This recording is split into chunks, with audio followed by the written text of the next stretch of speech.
the president of American Atheist, David Silverman.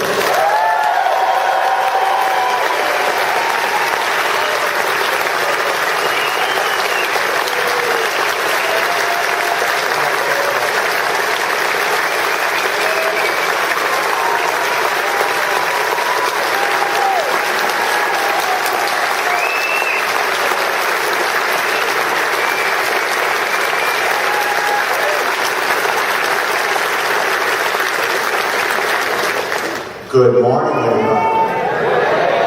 All that stuff. Good morning, everybody. Did you have fun yesterday? Oh, that was fun. I got to dance backstage with Bad Religion. That's pretty fun. That was pretty hard. I want to thank everybody for coming. Got home last night. I got back to the hotel room, and I said, "Wow, Louise and Melanie was great." I was looking through the schedule, and I noticed the first thing on the schedule is my speech. Well, this is going to be fun. So I wrote it. Unfortunately, thanks to my good friend Rick Wingrove, I won't be the first one to drop an F-bomb. You can always count on Rick. What I want to do is I'm going to give you a real brief talk today. The reason Rally is over, now what? What you're going to find is that the reason Rally was part of strategy. It's always part of a strategy. American Atheist operates in a long-term strategy, and I wanted to make sure that you understand where we are and where we're going. We announced the Reason Rally last year at the American Atheist National Convention, and this year, well, of course, we had it. So first I'm going to talk about, that's my friend. First, what did the Reason Rally accomplish? What has American Atheists accomplished in the last year? And how do we leverage both of those toward a long-term strategy? And exactly what is that long-term strategy anyways? So I only have a few minutes. I only have 25 minutes. I'm going to fly through this as quickly as I can. I got a lot of information to share with you. What did the Reason Rally accomplish? Well, the first objective was to raise the awareness of the movement to the atheist population. That worked. The Reason Rally yesterday was around 20,000 people.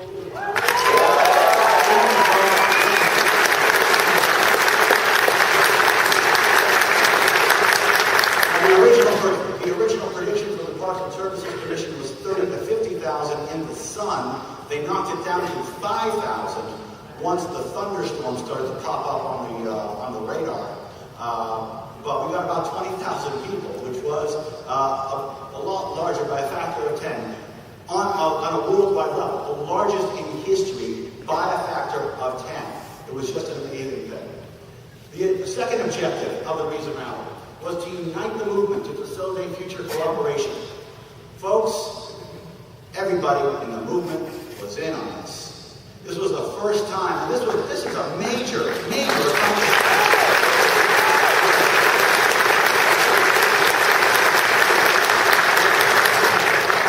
I'm going to give you a shout out to every other member of the Reason Rally Coalition, Freedom from Religion Foundation, the American Humanist Association, CFI, Secular Student Alliance, Richard Dawkins Foundation, every single one of us, Atheist Alliance of America, every single one of us, putting everything behind us, and working together toward a common goal. And let me tell you something from my perspective. When I was running the board meetings, when I was putting together the policies, there were little disagreements as you would get on a board, but everybody had the same goal, had the same objective. We got along fine. It was a great experience, and that allows us, we're going to be working together a lot more in the future, and that's how we do it.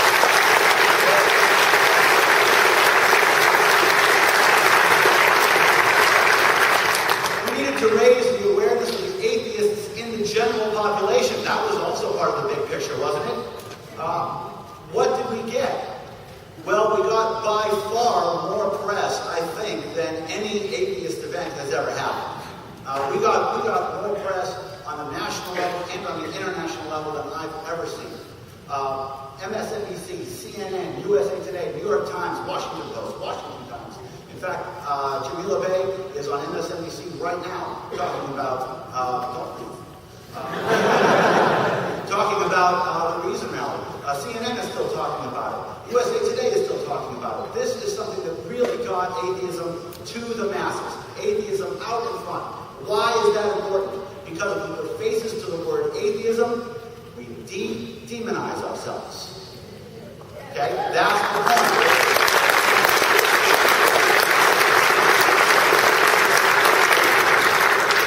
What else did the Reason Rally accomplish?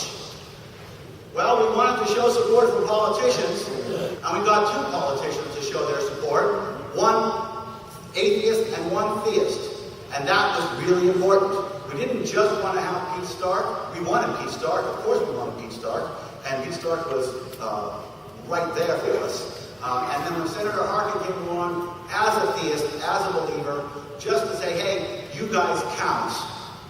That's a major statement from a senior senator, a theistic senior senator, to say, we count, we matter. We needed that too. Even if we have differences with him on some cases, we need support from them all. And that was a major accomplishment. We wanted to take back values. We wanted to take back equality and diversity and compassion and charity. And the write-ups about the Reason Rally were all about it. The charity that we were collecting from, Lundberg, the compassion that we were sharing from the stage. Not that we were angry just because we were angry, but we were angry, as Greta put it, because we had reasons to be angry. Ethical, compassionate reasons to be angry. Not just for ourselves, but for theists as well. This is something that we really wanted to take back, and a message that we really wanted to get. And man, that really got across. We wanted to highlight the diversity of the movement.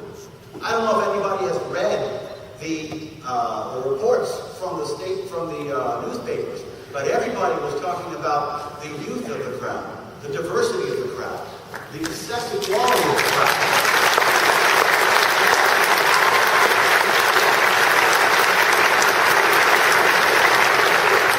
As well as the different kinds of atheists out there, the secular Jews, the Hispanic atheists, the Latino atheists,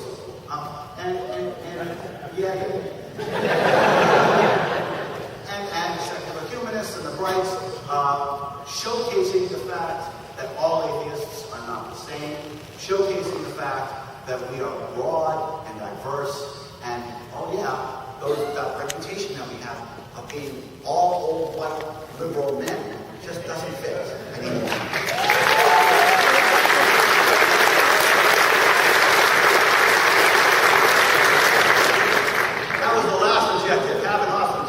Did that work?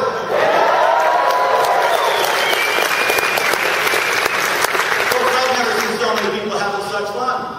It was raining, it was cold, and nobody cared. It was great. Now, that's what the Reason Rally accomplished, and remember, the Reason Rally was a very strategic move. And I wanted to show you how that kind of fits in to the whole plan. I want to show you what else American atheists have been doing, because since I took office a year and a half ago, made a lot of changes. So here's what American Atheists has been doing. Not much, just winning the lawsuit at the United States Supreme Court.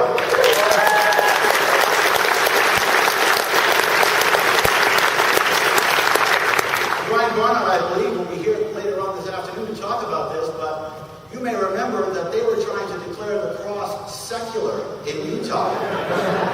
And the reason they wanted to declare the cross secular in Utah was because they wanted to put the cross on public land without regard to the constitutionality of it. They wanted to put the cross in the courtrooms and in the churches, in the schools, and not worry about equal access. And they were going to do it by using, I hate to say this, I always hate to say this, by using dead cops as a shield. We had to fight dead troopers in order to protect the cross as Christianity. And it was because they were putting these crosses up in memory of dead troopers. And so the press hated it, and everybody hated what we were doing until they heard our side. And I remember when we were thick in this fight, I went on Catholic Radio Network, and they said, you're in a hostile audience, and this is all on the internet. I said, don't worry, on our side. And they said, okay. And the good folks at the Catholic Radio Network let me talk. They let me talk. And then they brought me the callers. And the callers, and I'm not exaggerating here, folks, all of the callers onto that show agreed with us that the cross is Christian and needs to be recognized that way.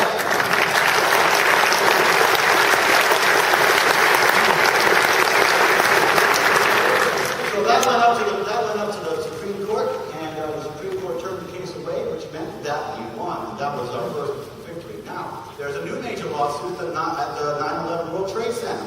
This is another case that fits right into our ages. We are the Marines of free thought. We are here to protect the rights of the atheist, even if it's unpopular, even if it's politically incorrect. The World Trade Centers fell. The World Trade Center were made out of T-beams. Thousands of them survived.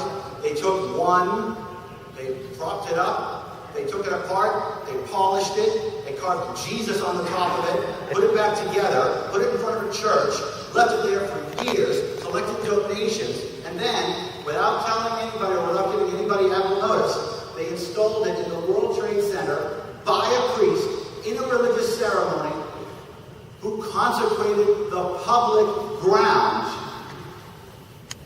And they told us that it was not a religious event. That was a lie. That is because they really want to Christianize 9/11. They want to make it all about Christianity.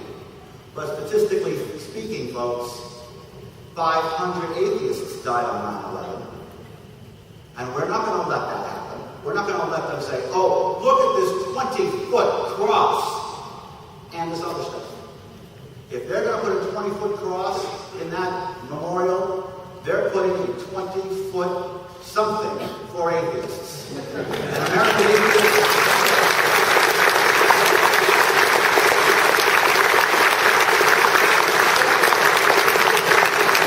And then American atheists is going to make sure that they don't have a reason to say no. We are going to pay for it. We are going to let them choose the design. It won't be offensive because they're going to pick it. It won't be expensive because we're going to pay for it. But it will bring us equality. And if they don't like it, they can take that cross out.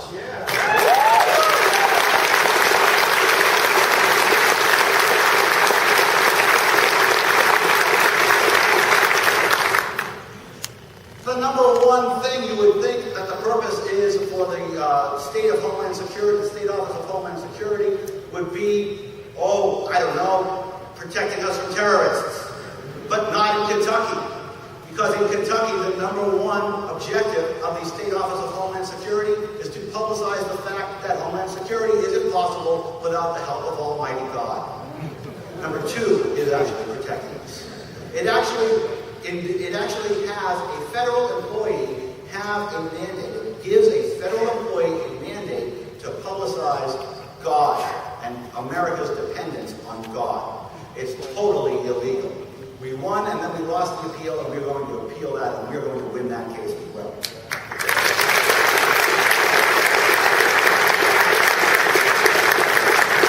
Now, this issue just popped up a couple days ago. Apparently, the word atheist is an attack on religion. Yes. And so the Scranton bus line has decided not to post a placard with the word atheist. That's all it says. Okay, it says atheist. And then it has two websites with American Atheist and our local affiliate. That's the entire sign. They won't post it because it's an attack on Christianity and religion. Wonder what would happen if it said Jew. Wonder what would happen if it said Christian. If that's an attack on everybody else. Guess what? We're not going to let that stand either, because atheist is a darn good word, and we like it very much.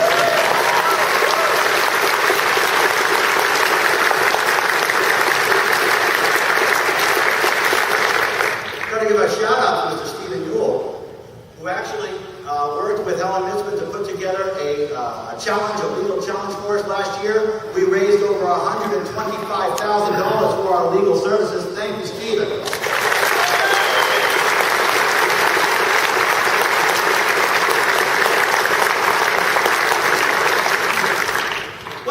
American Atheists up to?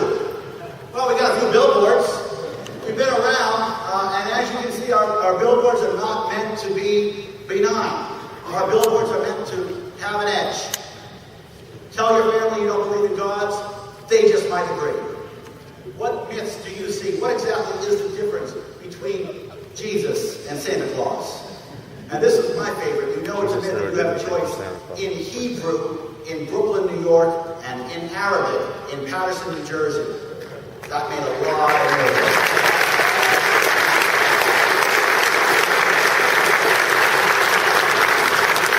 And this was kind of my favorite. Football beats church anytime. That flew over the Super Bowl.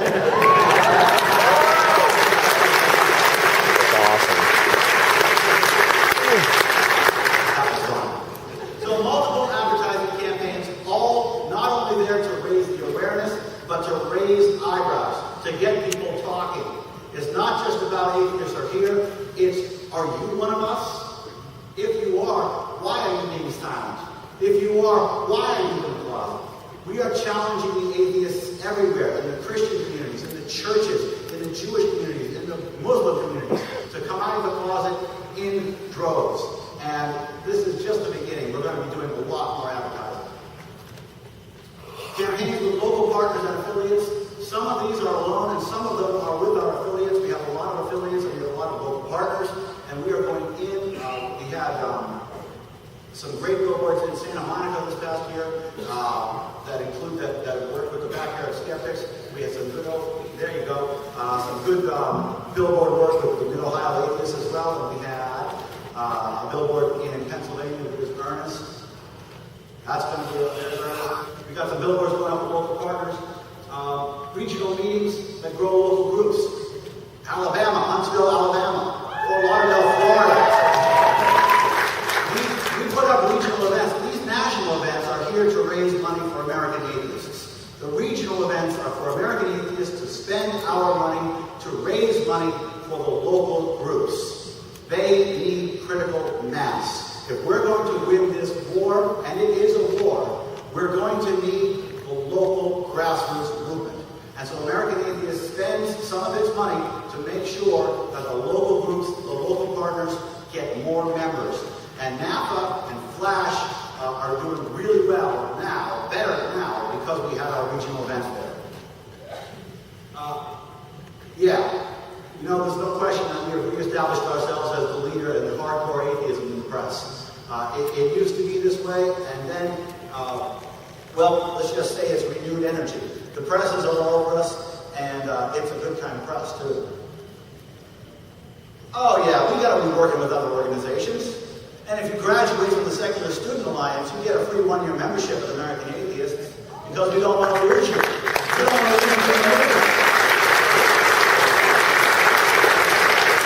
Now, our ones for working with me on that. American Atheist Magazine. This is cool. Now available in bookstores nationwide.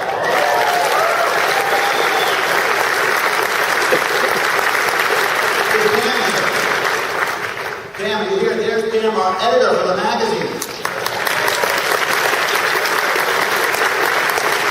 If you have a chance to pick up a copy of the magazine, if you get the magazine, you will notice it's been substantially improved. And this past issue, we ordered an extra 1,000 issues to be distributed nationwide in America and in Canada to bookstores, putting the words American Atheist on the bookshelves, facing out in bookstores like Barnes & Noble and the newsstands and the local bookstores. This is a major thing, and of course, now it's also available on iTunes because it's the 21st century.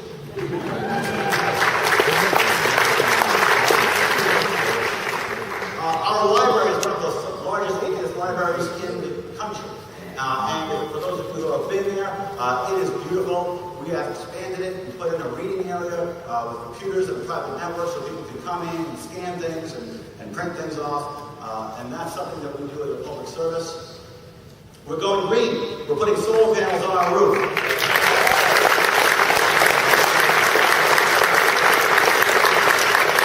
We use a lot of electricity for the library to keep it cool in the summer.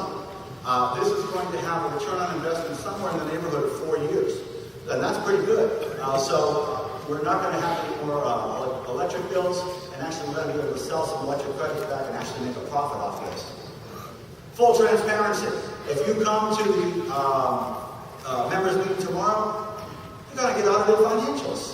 Because 501c3s should have audited financials. And if you have any questions, you can ask them. We'll tell you. Because we're your organization. You run us. And so come to the members meeting tomorrow and ask all the questions that you're not going to have time to ask today because I'm already running really late, aren't I? Yeah. Okay. Financial stability, I just wanted to say that we're financially stable. That doesn't mean we don't need donations. It means we don't have any debt. That means all the activism that you see, is all the money that you donate, doesn't go to a mortgage, doesn't go to interest, it goes to activism. And that's why we've been able to add 2 new employees since last year, 2 new full-time employees last year, AJ and Amanda. And we're going to keep going. So now, all eyes to November. The politicians heard us yesterday. They saw us. Believe me. They saw all the news. They paid attention to Senator Harkin and Representative Stark. They heard us. Now it's time for us to ask the hard questions and demand answers. Demand answers. Will does Roman actually believe that his underwear is magic? Because if he actually believes that, if he doesn't believe that, okay. But if he actually believes that, what else will he believe? Okay? God wants me to run for president. Sounds a lot like God wants me to go to war. Okay? That's a scary thing. Will Santorum ever say no to the Pope? If he says yes, he'll say no to the Pope. Great. John F. Kennedy did.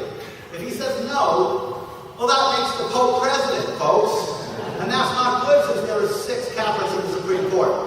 That's not good. We have to ask these questions. And we're going to demand answers. And we're going to leverage our growth. Leverage our momentum. For growth of the organization, growth of the movement, but most importantly, growth for acceptance of atheists in America. Progress through confrontation. I said this yesterday at the Reason Rally. Folks, it's time to get into people's faces.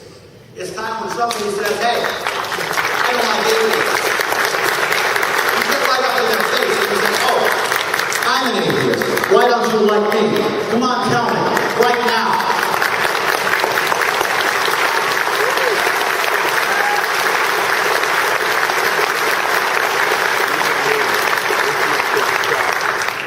I love this slide. We're on our way.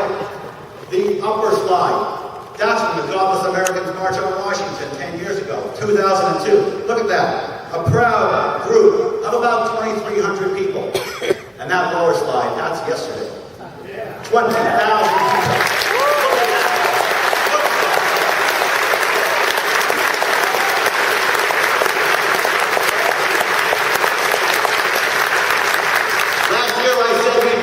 General equality in this country in 20 years, and I'm saying it's 19 years and counting, and man, have we made progress since then. Religion is in sheer panic, and you can feel it, can't you? You can feel it. Contraception regulation? Palin? Biden? Oh, speaking of that, look at that. Buchanan, Limbaugh, Beck, losing support, losing sponsors, losing shows. We're growing. They're shrinking.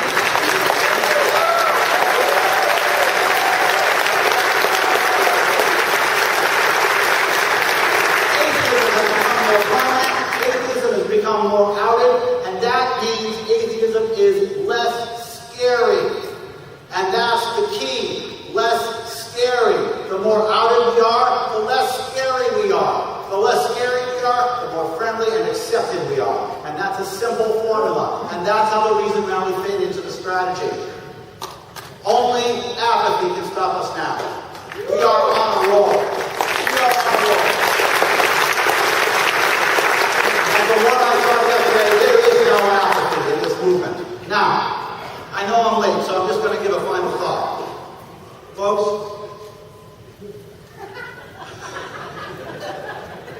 what?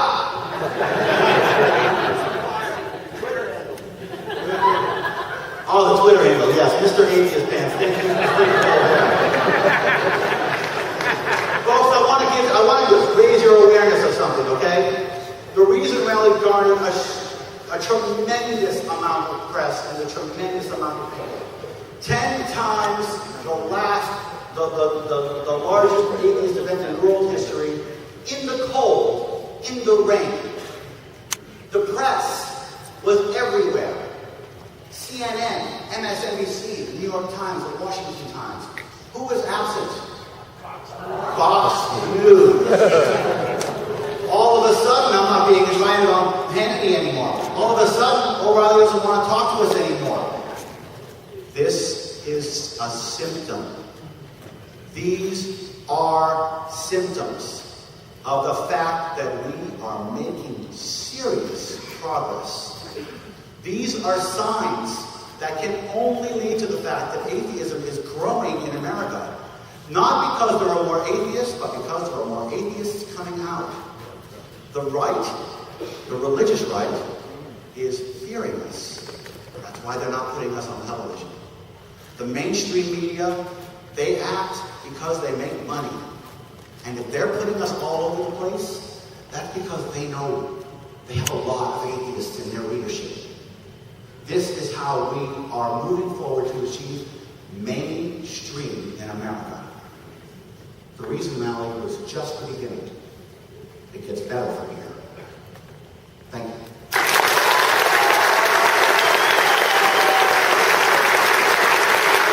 This room, I see many images of you. And what we now realize is that those blue images are multiple images in a single galaxy, located another 5 billion light years behind that cluster, 10 billion light years away from us. It's a remarkable phenomenon. It shows us that space is curved.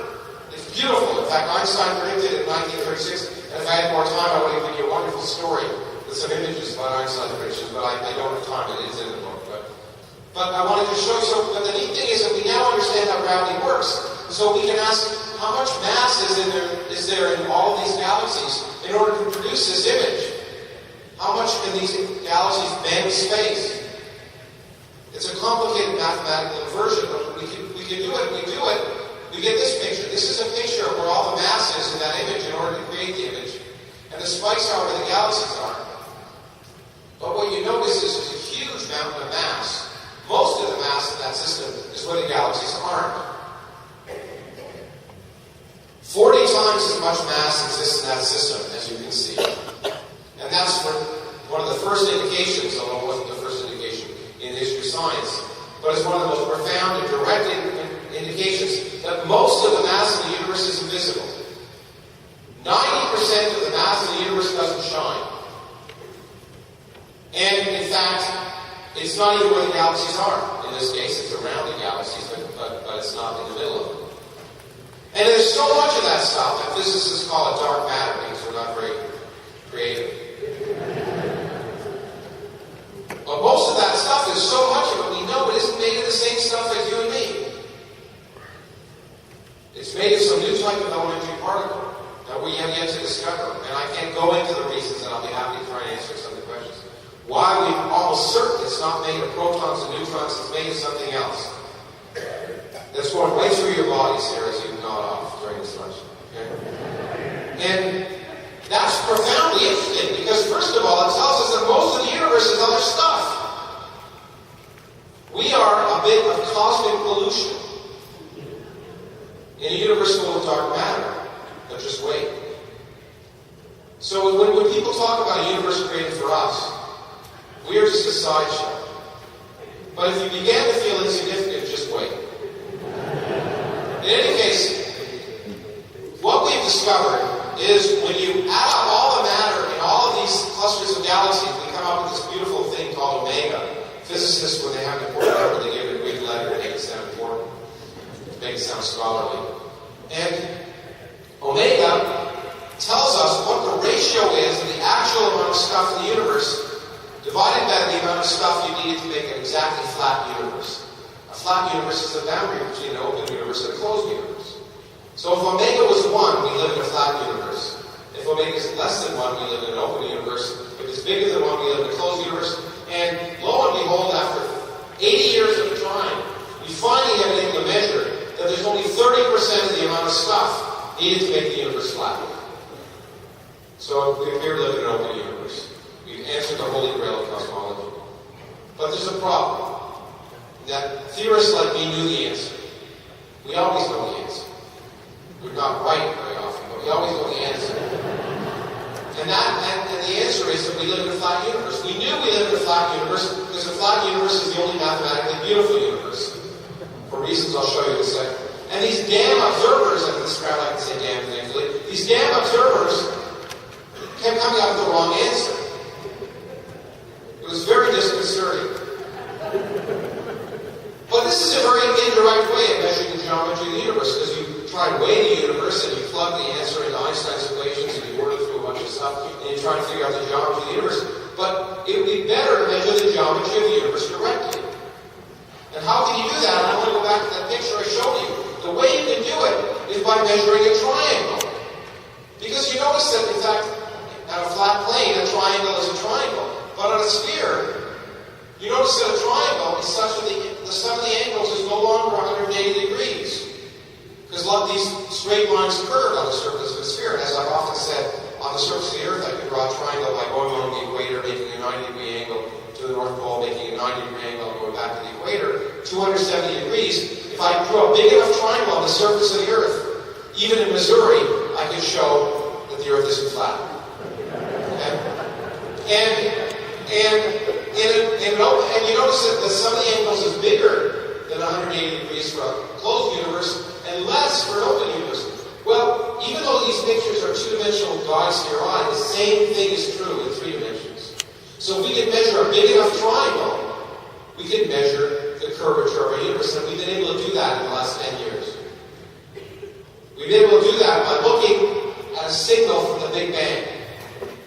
The cosmic microwave background radiation, the afterglow of the Big Bang. Again, because I don't have time to give you an adequate explanation in this particular lecture, but I've done the book and the other lectures that you've seen. If we look, we know that radiation is coming at us from a distance of almost 13.7 billion light years away. And in fact, when we look at that radiation, if we image it, we can look for lumps and cold spots and hot spots in that radiation. And it turns out the biggest lumps that could have collapsed is that radiation was, the surface that we see was created when the universe was 100,000 years old. Nothing could travel faster than light, so the biggest lumps that could start to collapse, that would know they were lumps, are the biggest lumps that gravity could have traveled across in 100,000 years. And since gravity travels at the speed of light, they're 100,000 light years across. And so we have a ruler on that surface at no distance away from us that's 100,000 light years across. And we can ask, how big does that ruler look on our eyes? Because if the light rays come to us in straight lines, the ruler will look like 1 degree across on our eye. But if the light rays curve, then the ruler will either look smaller or bigger.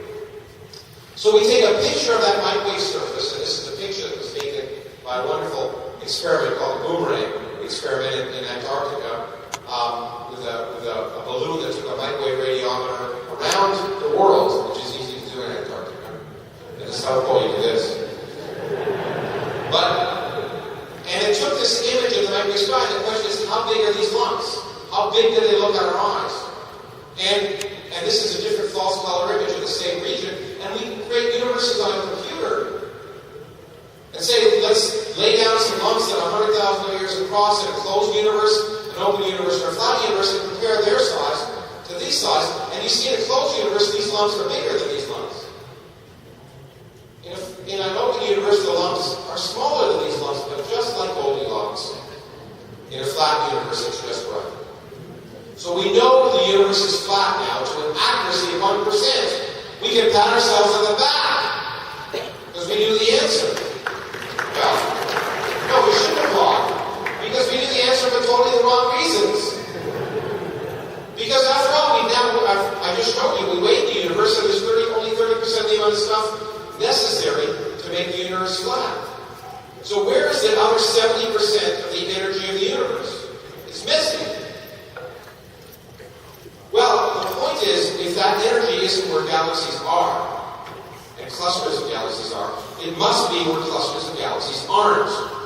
What is where clusters of galaxies aren't? Nothing. And this is the first indication that nothing is not what we used to think it was.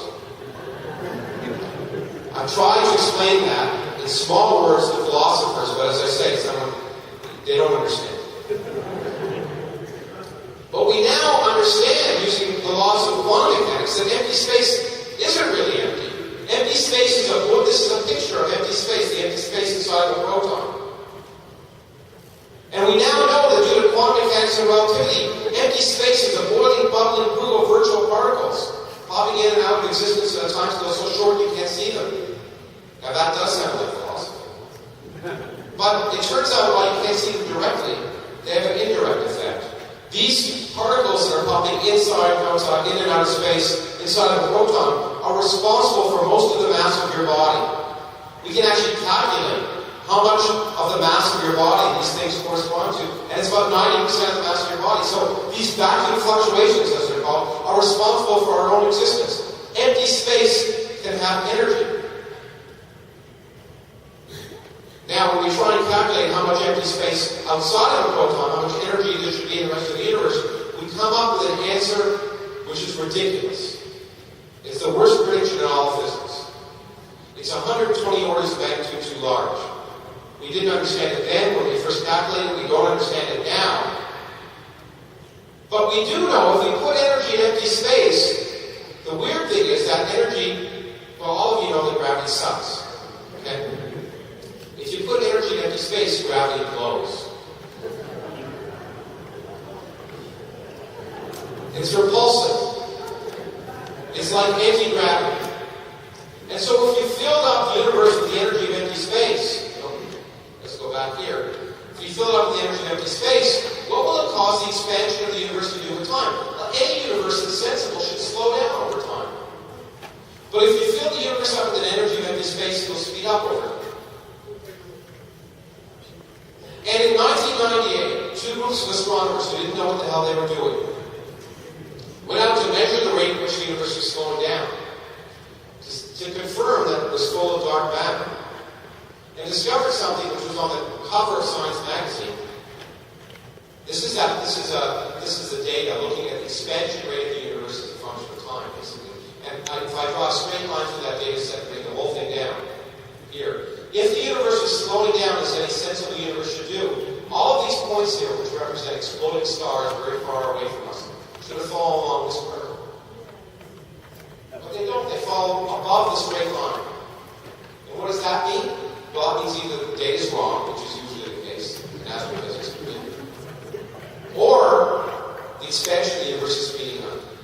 And if just for fun you ask how much energy should you have to empty space to fit the data, you get just what we are missing. If you put 70% of the energy of the universe in empty space, everything fits. So we now have this picture of the universe where everything fits, but we don't understand anything. Which is the best possible situation to be in science. Because in religion, you understand everything and know nothing.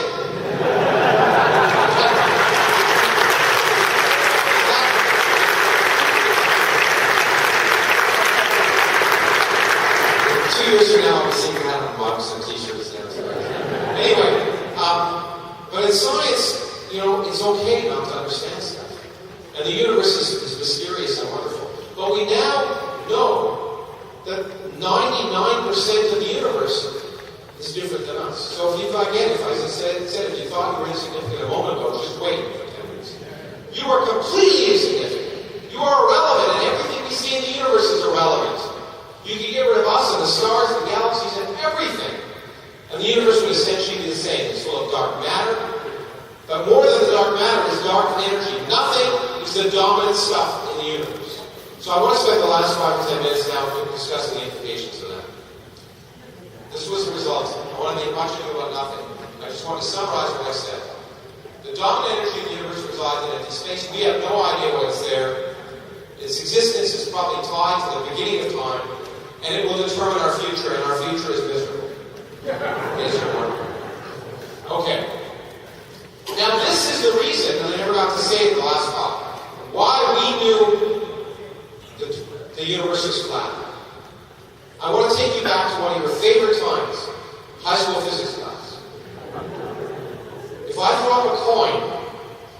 comes back down. If I throw it up faster, it takes longer to come back down. If I throw it up really fast, it doesn't come down at all. There's no ceiling. We teach our students how to calculate that, and here I want to show you, it's going to bring back such good memories. Okay. We teach our students how to calculate that. It doesn't matter. This is from the total energy of this coin has two pieces. A positive piece, we call that the kinetic energy, and a negative piece, we call it potential energy. And it turns out it just becomes bookkeeping. If the positive piece beats the negative piece, the coin will escape. If the sum total of these is bigger than zero, the coin will escape. If the sum total is less than zero, the coin will return. Well, it turns out we can do that with the universe. We look out at galaxies. Here's our galaxy. They're all moving away from us on average as the universe is expanding. And if the universe is the same everywhere, what happens to any galaxy will happen to all galaxies. So we treat this galaxy as if it's a coin, this distant galaxy, and we ask, what is its total energy? If it's positive, it will escape out to infinity, and the universe will expand forever. If it's negative, it will come back, and the universe will collapse. And there are two pieces to the positive. Well, the energy, the positive piece, which depends on the velocity of this, but that just depends on the expansion rate of the universe that we measured. We call it Hubble's constant. The negative piece comes from all of the mass that's attracting this back. And we just add up the two pieces. And if the negative piece beats the positive piece, the universe will collapse. If the positive piece beats the negative piece, the universe will expand forever. But it turns out that this ratio is nothing other than omega, the quantity that determines whether the universe is open, closed, or flat. So if we live in a flat universe and omega is 1, that's the universe we like. What does that mean? That means B equals A. But what does it mean if B equals A? It means the negative piece equals the positive piece. And what does that mean? That means the total energy of every object in the universe, the gravitational energy of every object in the universe is 0. But if you were going to create a universe from nothing, what would you make the total gravitational energy of everything? 0. That's why we physicists like the flat universe. Because only in a flat universe is the total gravitational energy of every object precisely 0. It didn't have to work out that way. But this is the first inkling that something and nothing are not too different. One of the big arguments that ignorant people say about why you can't create something from nothing is, well, they try and invoke physics and say the conservation of energy says you can't start out with nothing and end up with lots of stuff. But once you add gravity, it's completely possible. So let me go take you now briefly through the different kinds of nothing. The first kind of nothing is empty space. The kind of nothing in the Bible. Eternal darkness. A void. Emptiness. Well, the point is we know that kind of empty space can create something all the time. Because remember, I told you, empty space is full of these things popping in and out of existence and the time scale so short you can't see them. But once you add gravity into the mix, and gravity can allow negative energy as well as positive energy, you can create stuff whose total energy is 0. And once you start creating stuff whose total energy is 0, you can create as much as you want. And so the laws of quantum mechanics tell us that nothing is unstable. If you wait for long enough in a universe devoid of anything, you will end up with a universe full of something. You don't need God or anything else. It's not magic. It's automatic. You are guaranteed to have a universe full of something if you start out with nothing. Now, that should be enough. Because after all, I showed you that the nothing of ancient philosophers and theologians will create something. But of course, the minute I say that something can come from nothing, the philosophers and theologians say, well, that can't be nothing. Because we said nothing can create something, and you just showed us you could, so it has to be something else. As I said, read the New York Times today, and you'll see about that. But it turns out it's even better than that. Because when you apply quantum mechanics to gravity, gravity is the theory of space and time, and space itself becomes a quantum object. And not only can you create particles within space, but in fact, you can create space itself. And in fact, once you add quantum mechanics and gravity, you can create whole universes that weren't there before. So the second kind of nothing tells us that the minute you make gravity a quantum mechanical object, you can have no space and suddenly create space. But what's the only kind kind of space that you can create that can last forever, or last long enough that we can ask the question, why is there something rather than nothing in it? It's a universe with zero total energy. Now you may think, hey, you just showed us that only a flat universe has zero total energy and everything works. It's more subtle. I wish I could say that, but I can't. It's just a little more subtle. It turns out we can't calculate the total energy of a flat universe. The gravitational energy of a flat universe is zero, but there's all sorts of other kinds of energy. Rest mass and all sorts of other stuff. It turns out the only universe whose total energy we can calculate is a closed universe. And it has zero total energy. You may say, hold on, we don't live in a closed universe. Well, it turns out we can ask ourselves, what's the only kind of closed universe that could live long enough for us to live in, to evolve in? And it turns out it's a closed universe that looks like a flat universe. Because most closed universes that you create will collapse on a time scale a fraction of a microsecond long.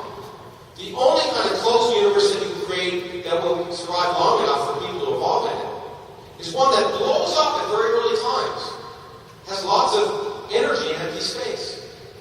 The laws of particle physics that we now understand tell us that we believe that's precisely what happened in the early history of our universe. But when you blow up a closed universe, it's like blowing up a balloon. If you blow it up very large, then it looks flat. And the only closed universe that can survive 10, 13 billion years is one that had this period of rapid expansion in early times, which we predict in particle physics. And then it must look exactly flat. So this next slide basically just says that. That the only closed universe that can survive long enough for us to measure it is one that looks flat. And therefore, the only universe that could come from nothing, in which intelligent life could evolve, is one that looks identical to the universe we live in. So now we've shown that empty space can create something. We've shown if you don't have any space, you can create space. So that should be enough.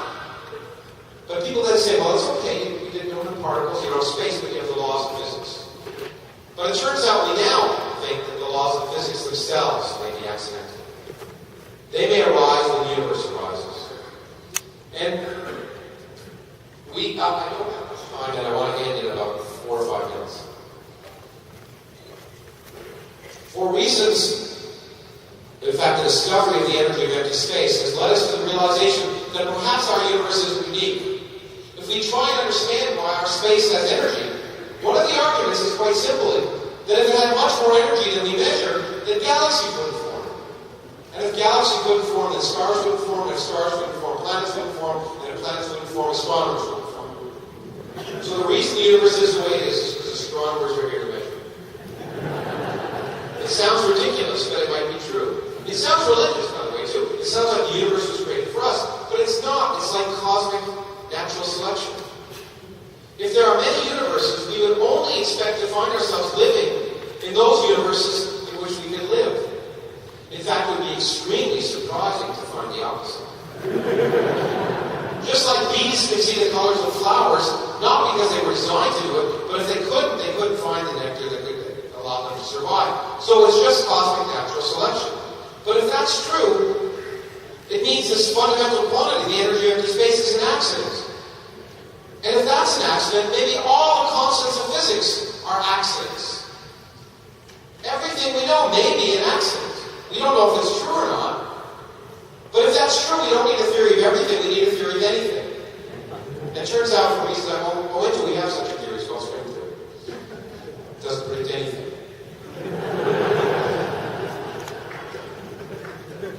But if this is true, it means that as our universe formed, the laws of physics formed along with it.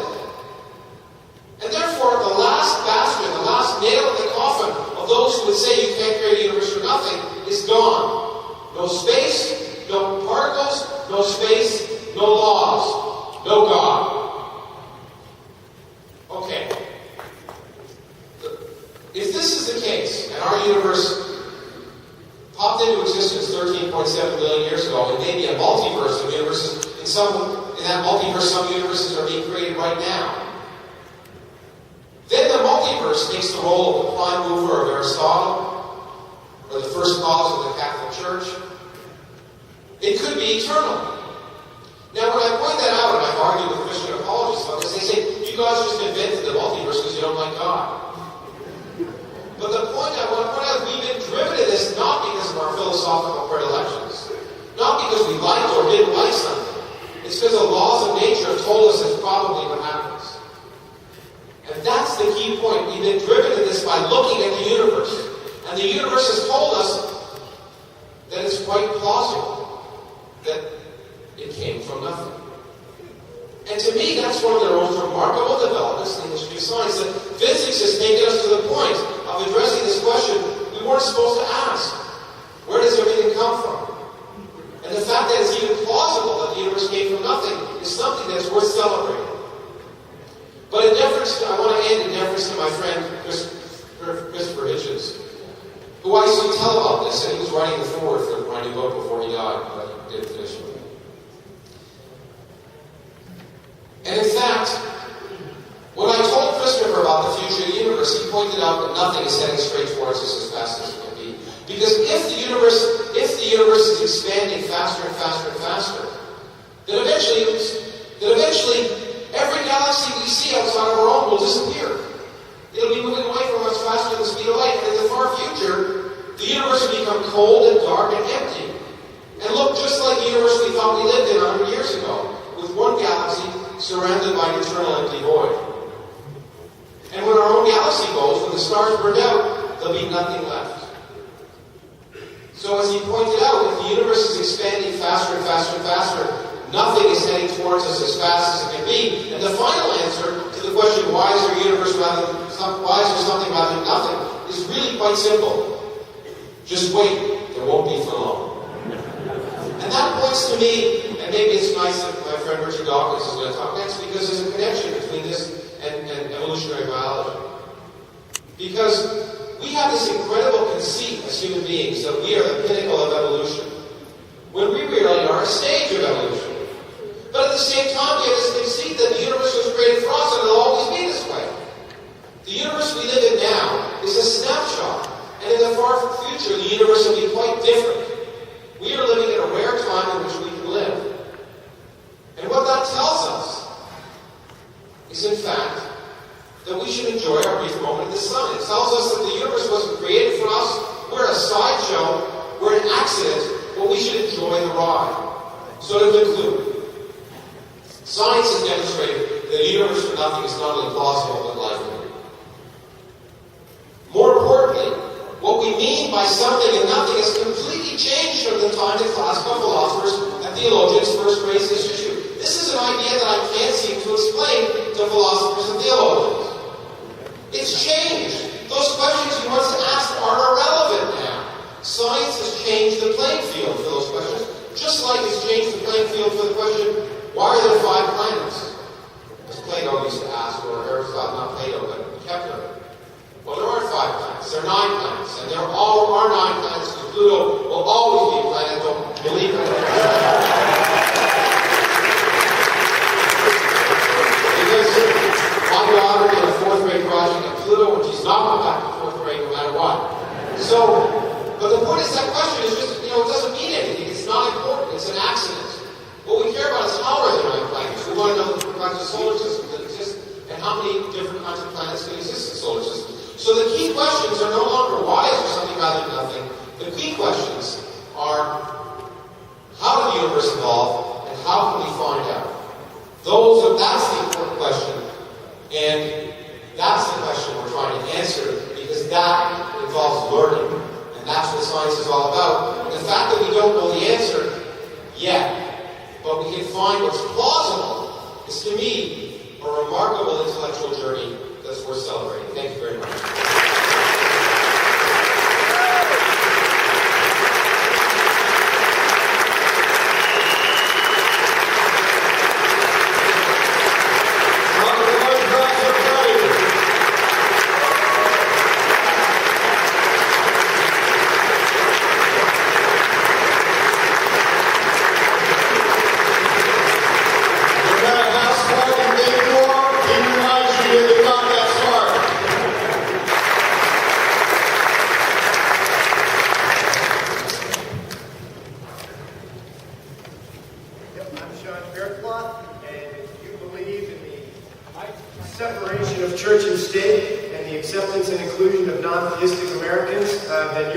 boss, and I work for you.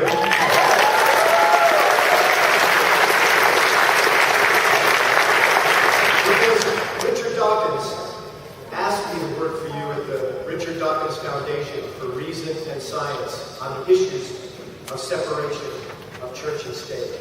And really, I hope that all of us work on behalf of separation of church and state in this country, and that in a sense, therefore, we work for the originator of that concept, Thomas Jefferson.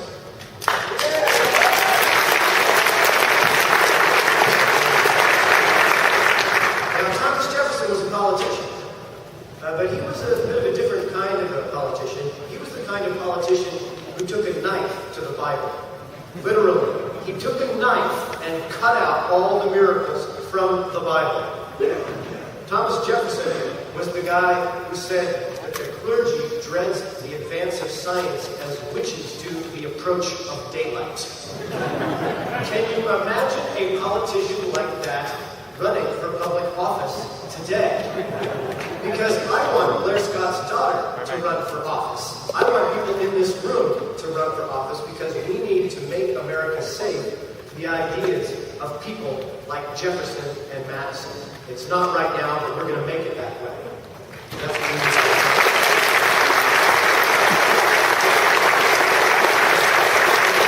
This is not some minor difference. This is a pervasive difference when you look at the founders of this country. James Madison, the father of the Constitution, who said that in no instance have the churches been the guardians of the liberties of the people. And moving forward to Abraham Lincoln, who said that the Bible is not my book and Christianity is not my profession. Abraham Lincoln, who, when he ran for office, all the pastors in his hometown endorsed the other guy. Abraham Lincoln, who never joined a church, and whose best friend and law partner, Mr. Herndon, said that Abraham Lincoln died an unbeliever. Now, I don't know if Abraham Lincoln was an atheist or not, but what I do know is that if Abraham Lincoln tried to run for public office today with the kind of statements he made, he'd have difficulty being elected to Congress, much less to the presidency of the United States of America. And that would be a great loss because his ideas are our ideas, and we need to stand up and fight for those ideas in this country.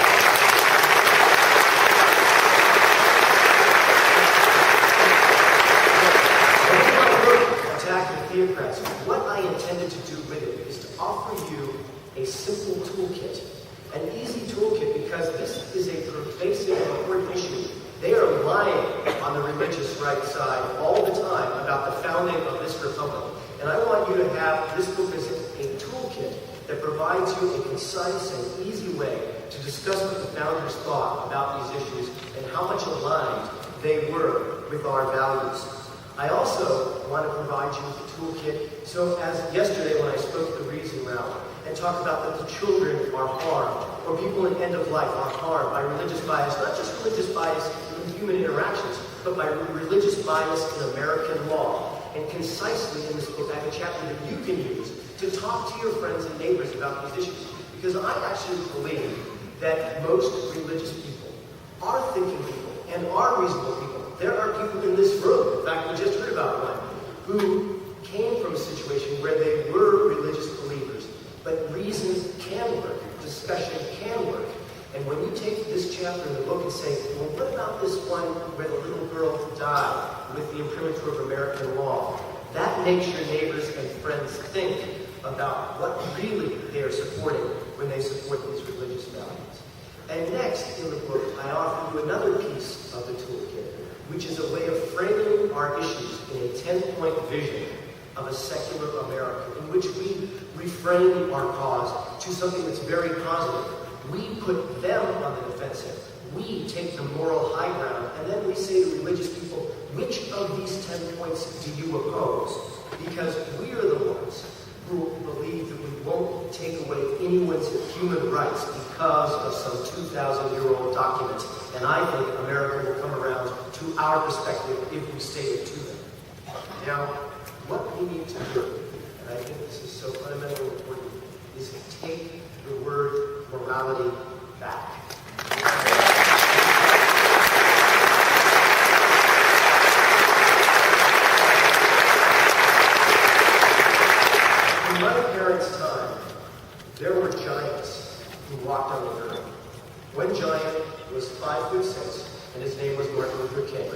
and another giant was 5'9", and his name was Robert Kennedy. And they spoke of morality all the time.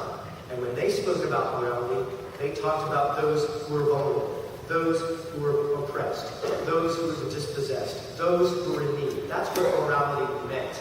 But since then, the word morality has been stolen by the religious right, and they want to lecture you about what you're doing with your naughty bits. That's not what morality means.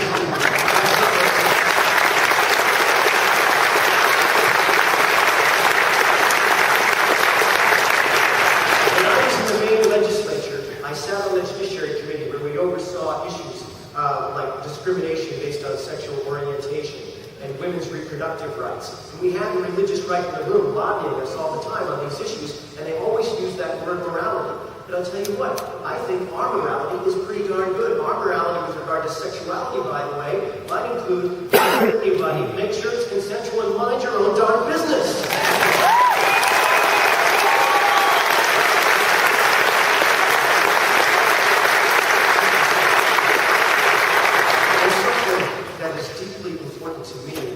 Something that I find incredibly inspiring about Richard Dawkins.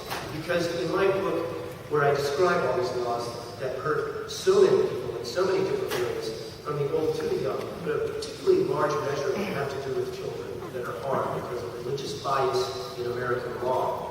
And really the inspiration to me about Richard Dawkins is that years ago, he talked about the labeling of children and stamping them as Catholic or fundamentalist Protestant when they're 4 years old. That concept is the kind of oppressive thinking that leads to the laws that I describe in my book that are so horrific, and in some cases, in the extreme cases, actually lead to children dying. So when people attack Richard Dawkins as being strident, I say, well, if you are being strident to protect the human rights of children, we need to be more strident about this.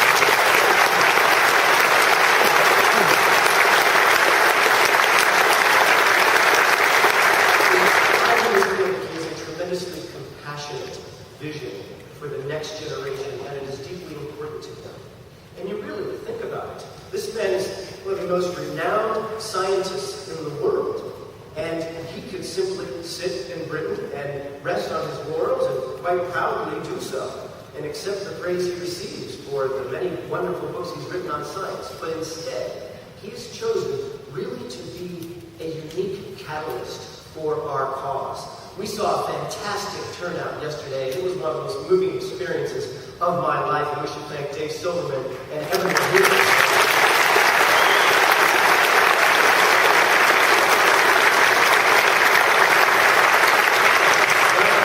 I will also say that Richard Dawkins, the fact that Richard Dawkins decided to attend this event was a tremendous catalyst for its success. And I can tell you, I went as his opening speaker this last fall, and I'm going to be doing so again in the next couple of weeks.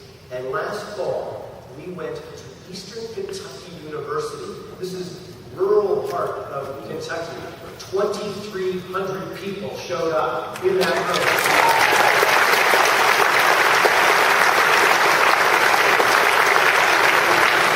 As a carrier politician, I'm looking at this room and thinking, Mitch McConnell, he's the senator from Kentucky.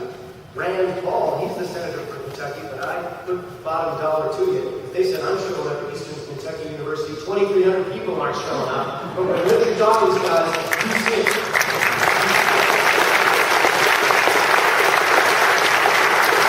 The reason about that is that it's a social movement that is really cresting in this society.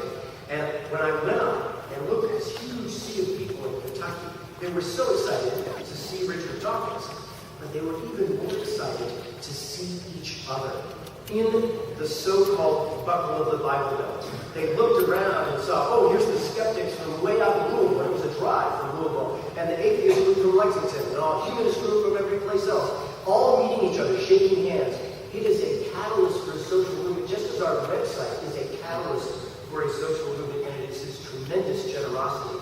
And one thing that I hope to do, the role that I hope to serve on his behalf at the Richard Dawkins Foundation, is to add that political messaging and strategy wherever we go, and work with you in every single state of the union. Work to organize in all 50 states of the union so that we have a social movement And so that when the next legislator is there, when the young people are serving in the Maine legislature, the Florida legislature, the Alaskan legislature, you know what they'll see? They'll see a religious right lobbyist, but they will see a lobbyist for us in every state of the union. That's what we're going to do.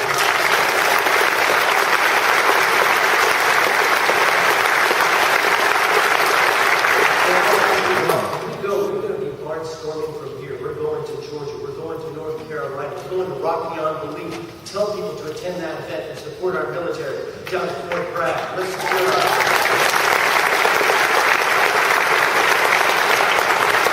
We're going to Seattle on April 1, and Santa Barbara on April 4, and San Diego on April 6th.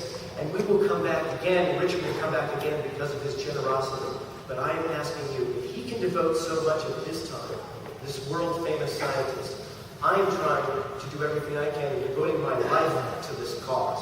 And I'm asking every single one of you in this room to go talk to your neighbors and say, really, how about those children who died? Will you join us? Will you help us? I have no fear about being a proselytizer for justice, for humanity, a proselytizer for atheism. Let's all stand up and do that.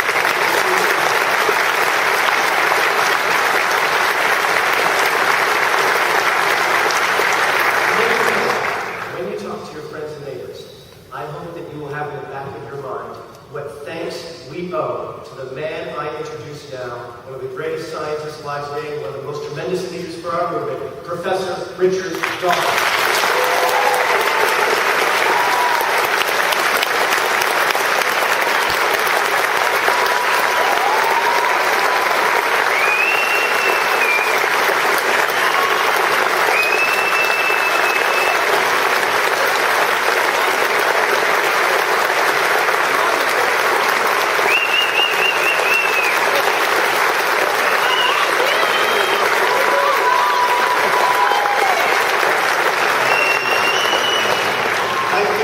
Thank you, Sean, for that wonderful piece of exaggeration. It's customary to begin by saying what a hard act to follow. I unfortunately have two hard acts to follow, Lawrence Krauss and Sean Fairclough.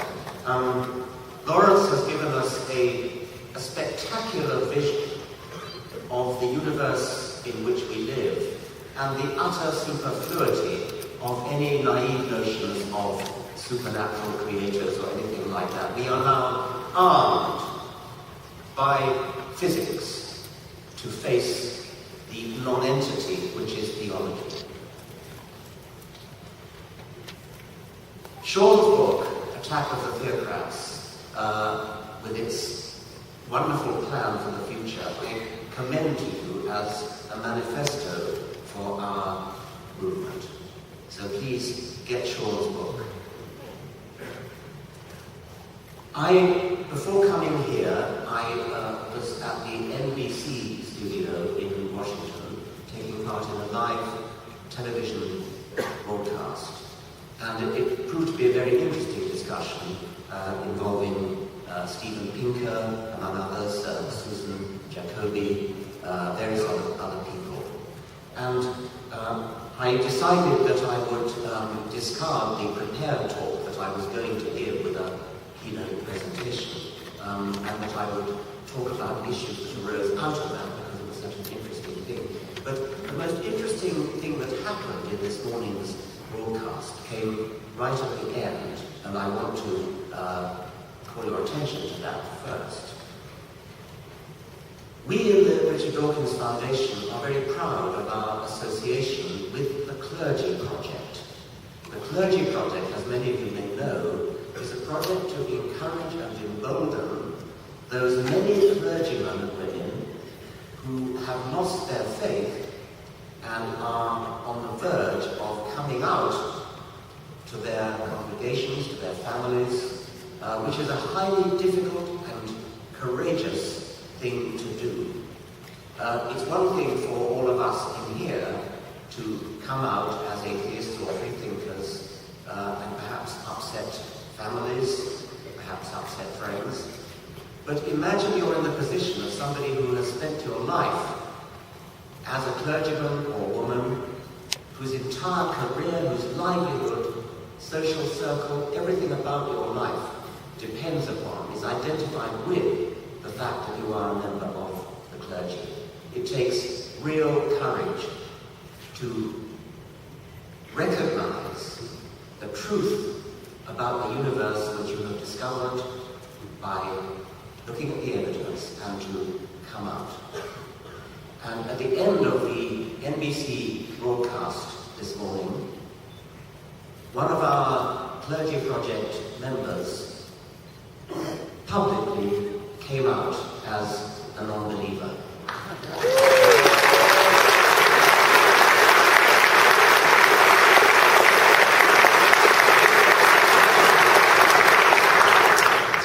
Hopes that maybe others will soon follow. So I would like to ask Pastor Mike Aus to stand up and be honored by this crowd. Mike, are you here?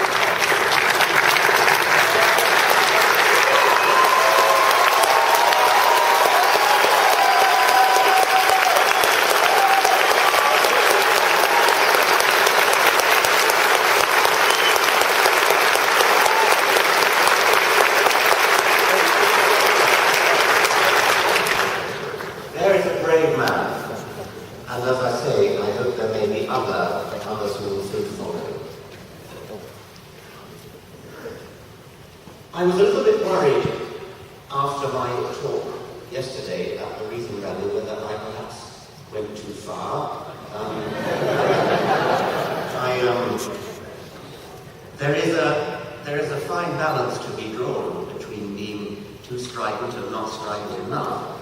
And I'm a little bit worried about whether what I talked about, respect and lack of respect and things like that, went too far. So what I thought I would do is, since it arose in the NBC broadcast this morning, is raise with you the dilemma that I feel in myself. I'm genuinely torn as to what's the right tactic. It's really a matter of political tactics, I think. And so I want to share with you the thoughts that are going through my head in my genuine doubt. Yesterday I quoted Johann Hari as saying, "I respect you as a person too much to respect your ridiculous beliefs."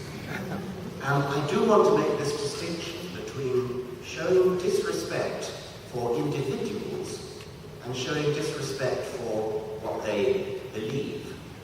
I don't think it's obvious that we should regard a person's, particularly a politician's, private religious beliefs as somehow off limits. There is in this country a culture which I think is easily confusable with the very laudable separation between church and state. There's a culture that says that a politician, for example, is entitled to private religious beliefs which should not be on the table, which should not be debated, which should not be questioned in public debates.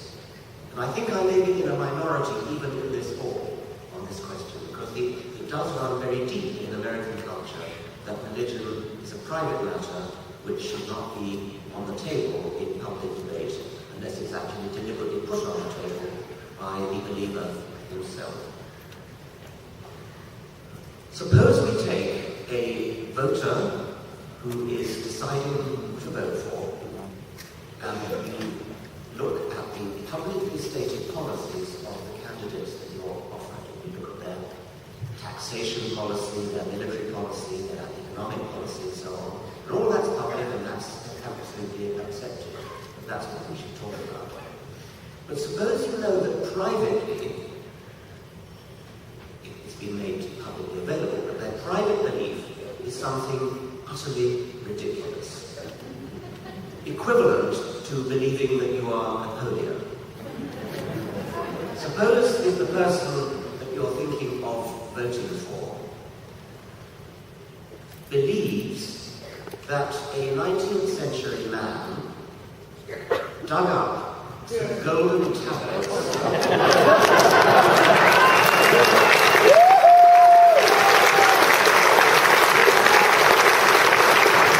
written in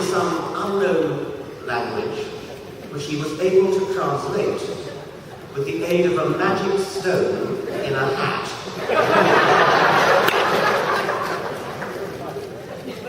A 19th century man who, with the aid of the magic stone, translated not into 19th century English, but into 16th century English. What's that about?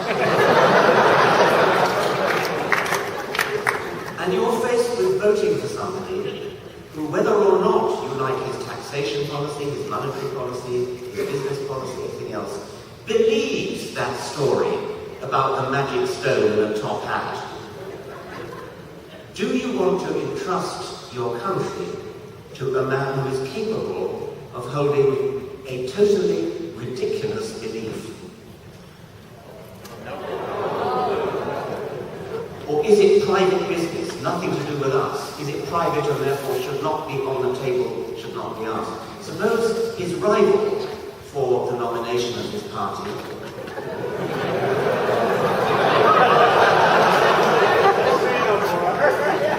believes that when a priest blesses a wafer, it literally turns into the body of a first century Jew.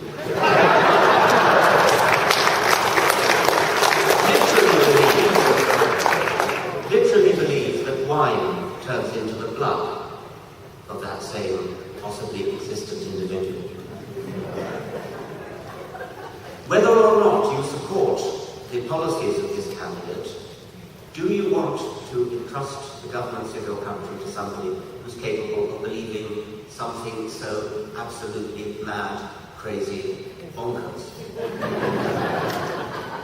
Or is it a private matter that we have no business inquiring into? Now, the most articulate and most praiseworthy expression of this view, that religious views of politicians should be private, was expressed by John F. Kennedy when the fact that he was Catholic was a controversial issue, and he felt it necessary to say that his Catholic beliefs would not influence his policy, and of course they didn't.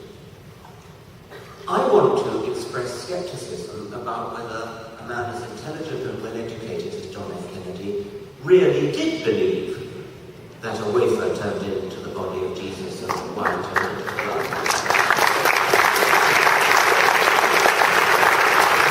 So when I say that that belief in transubstantiation is ridiculous, I am not saying that I think John F. Kennedy was ridiculous.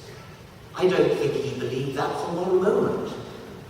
What I am saying is that maybe we shouldn't be quite so reticent about asking people when they say they're Catholic, or when they say they're Mormon, or when they say they're whatever it is, Pentecostalist or whatever. Don't just say, yes, all right, that's private, we won't ask any more questions. Say, oh, you're Catholic, are you? Do you really believe that a wafer turns into the body of Jesus? And my guess is that they'll say, oh, no, of course I don't. But that's what we want to get them to say. We want to get them to admit that actually, although they call themselves Catholic or whatever it is, they really are not Catholic. Because if you commit yourself to being Catholic, then you are committing yourself to a whole lot of beliefs which need to be at the very least defended. So I think the doctrine that religious belief should be regarded as private, off limits, off the table, should be challenged. And I'm asking people, don't go along with this convention that it's not somehow not polite to talk about somebody's religious beliefs, because religious beliefs are immensely important. Not only do they influence people's moral judgments, as we've seen, but they also constitute a worldview, a view of the universe, a view of the world, which is a relevant and important part of that person's identity. And so I'm asking you, do we really want to leave that as a private matter, never to be questioned? This matter arose in Britain recently when the British branch of the Richard Dawkins Foundation conducted an opinion poll And we did this because Britain, as you know, does not have a constitutional separation between church and state. The Church of England is an integral part of the governance of Britain. The Queen is the head of the Church of England. There are 26 bishops who sit in Parliament as of right, because they are bishops. You have to go as far as Saudi Arabia, I think, to find another place, or Iran, to find another place where clerics automatically sit in Parliament because they are clerics. In Britain, we have a census every 10 years, and in the 2001 census, 72% of the population ticked the box labelled Christian.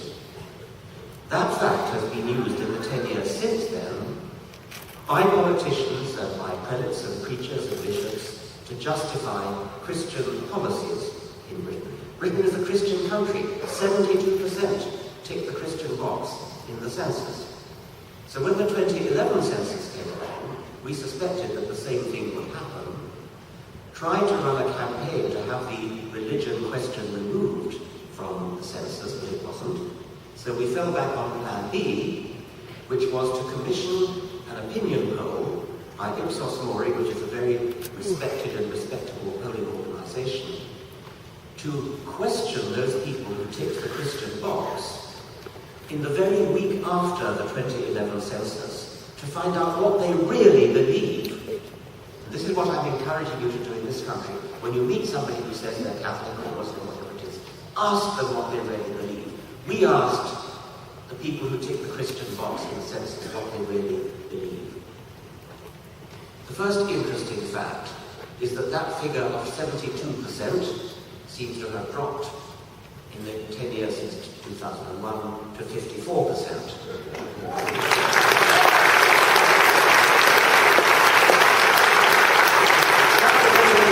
That was only the first step in our investigation. We wanted to then take that 54%, the people who tick the Christian box, and ask supplementary questions to say, what does it mean to be Christian? Are you really Christian? Do you go to church? Do you read the Bible? Do you believe Jesus is the Son of God?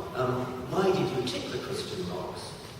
And the 54% then drops dramatically to a much smaller percentage when you measure any of those indices of whether these people really are Christian. Perhaps the most amusing of those results is when we ask them, what is the first book of the New Testament? And they didn't even have to remember that it was Matthew. All they had to do was choose the multiple choice of 4. We gave them Matthew, Genesis, Acts of the Apostles, and Psalms. Only 35%, not of the British people, only 35% of the 54 who ticked the Christian box could identify Matthew as the first book of the New Testament. Now, of course, it's not important what's the first book of the New Testament, but it does at least suggest a certain disconnect from the Christian culture which they postulate. And the same goes for the answers to all the various other questions that we asked. We specifically asked them, why did you tick the Christian box? And we offer them things like, because I believe Jesus is my Lord and Saviour, because I believe in the teachings of Jesus, and so on. But the most popular answer to that question was, oh, well, I like to think of myself as a good person. That's a reason for ticking the Christian box. So that if politicians want to say 54%, it's only 54 now, 54% of the British people are Christian, the majority of people who tick the Christian box did so thinking that because they try to be a good person, that means they ought to tick the Christian box. But it gets worse, or better. We also asked them, when you are faced with a moral dilemma, when you are faced with a question of right and wrong, to what do you turn? Do you turn to your religion in order to decide the answer to a moral dilemma? Only 10% of the 54% said they turned to their religion when faced with a moral dilemma.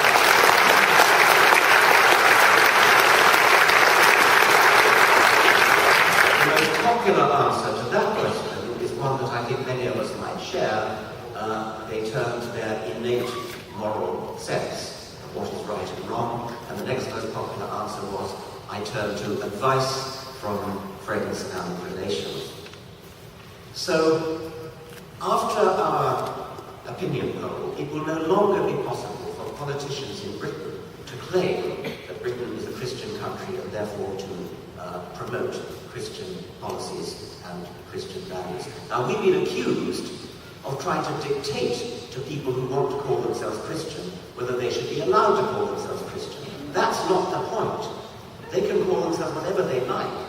The point is that they should not be hijacked by bishops, by prelates, by politicians who want to use their numbers as evidence that Britain is a Christian country and therefore that Christian policies on, for example, abortion, the right to die, and that kind of stem cell research and things like that should be, they should not be allowed to hijack the percentage figure that comes out of the census.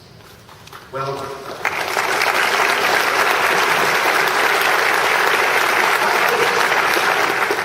that was Britain, and I want to leave you with the thought that the same is probably true of this country as well.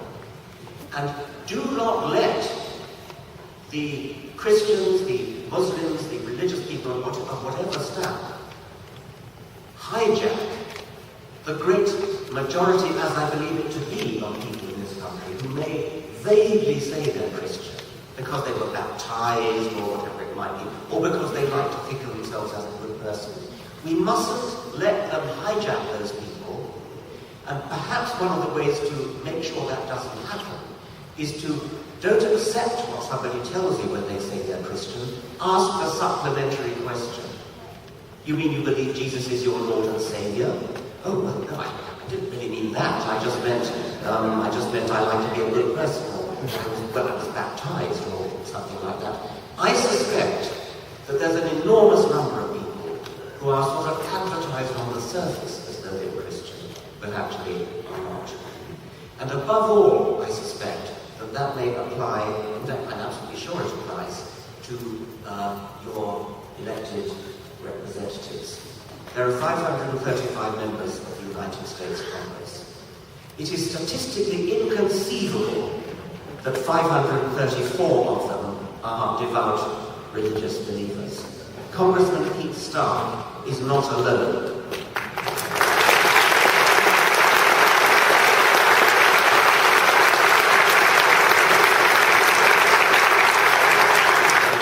It's statistically almost obvious that there must be probably hundreds like him who don't dare come out and say so. They are lying to their constituents because they believe, they've been led to believe that it's necessary to lie about their innermost convictions in order to get elected. And so I would encourage people to challenge that, to challenge your congresspersons or senators and say, do you really believe what you pretend to believe? Or are you possibly misled into thinking that you have to do that in order to win votes? So probably what we need to do, what you need to do, I'm not a citizen of this country, what you need to do is to work on getting the message across to politicians and everybody else that we, the people who sit in this room, are far, far more numerous than anybody realizes. You are a constituency, a voting constituency, a lobbying constituency, far more powerful than many people in this country believe, and maybe more powerful than even you believe. Thank you very much.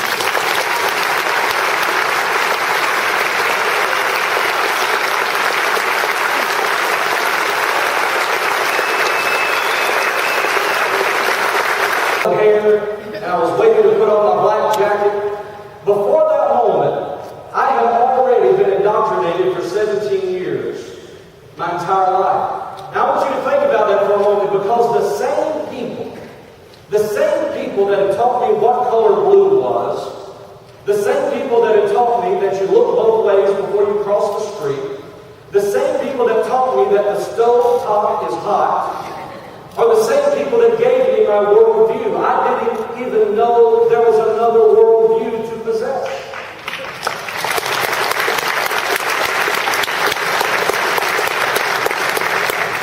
If you want to stand up and shout, that'll be fine.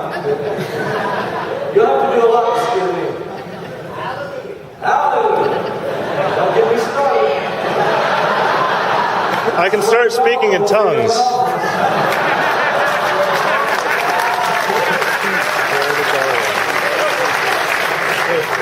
At 17 years of age, I had already been saved in Jimmy Swaggart church in Baton Rouge, Louisiana.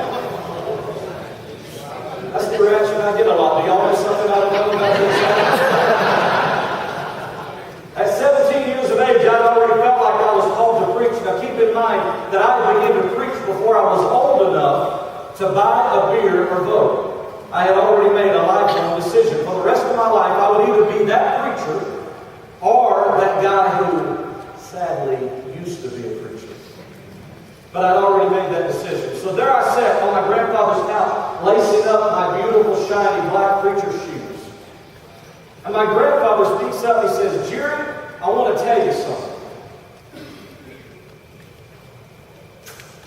I wish I could blow a kiss to it. He's been gone for 20 years now, and he didn't know what hell he was about to send me through with this one phrase.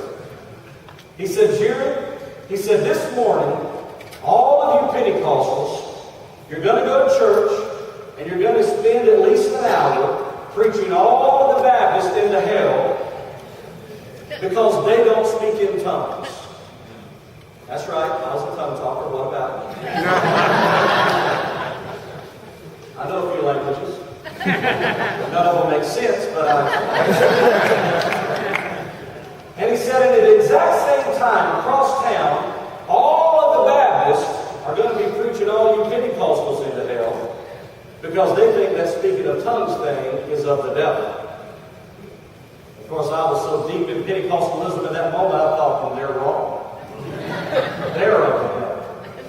And he said, now think about this. He said, after you get through a church, he said, all of you Pentecostals and all of you Baptists, y'all are going to meet up at the buffet and y'all are going to eat fried chicken together. And I can't tell you what an impression at that moment, sitting on that couch, that it made to me.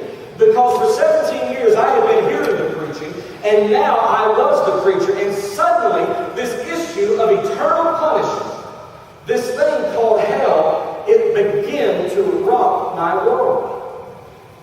Because the thing that was most important about me then is the same thing that's most important about me today. I love truth and I love human beings.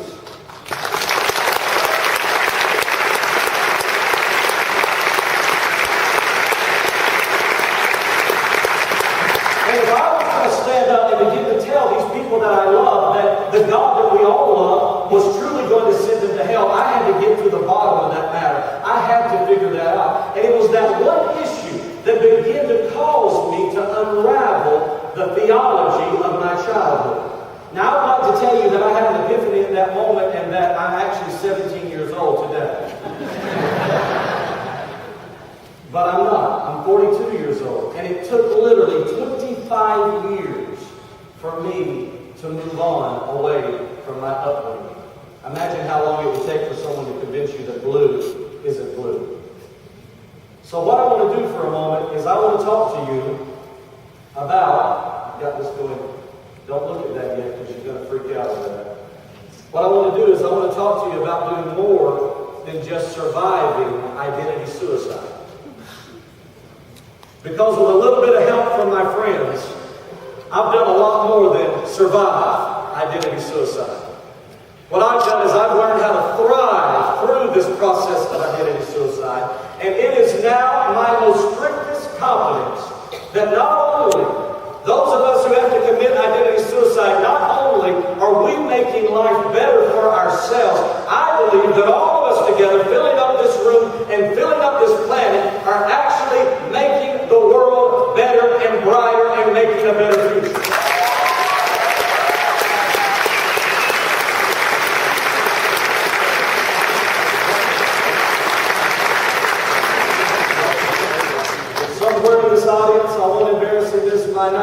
prodigal son. He's my hero. He actually came out before that I did.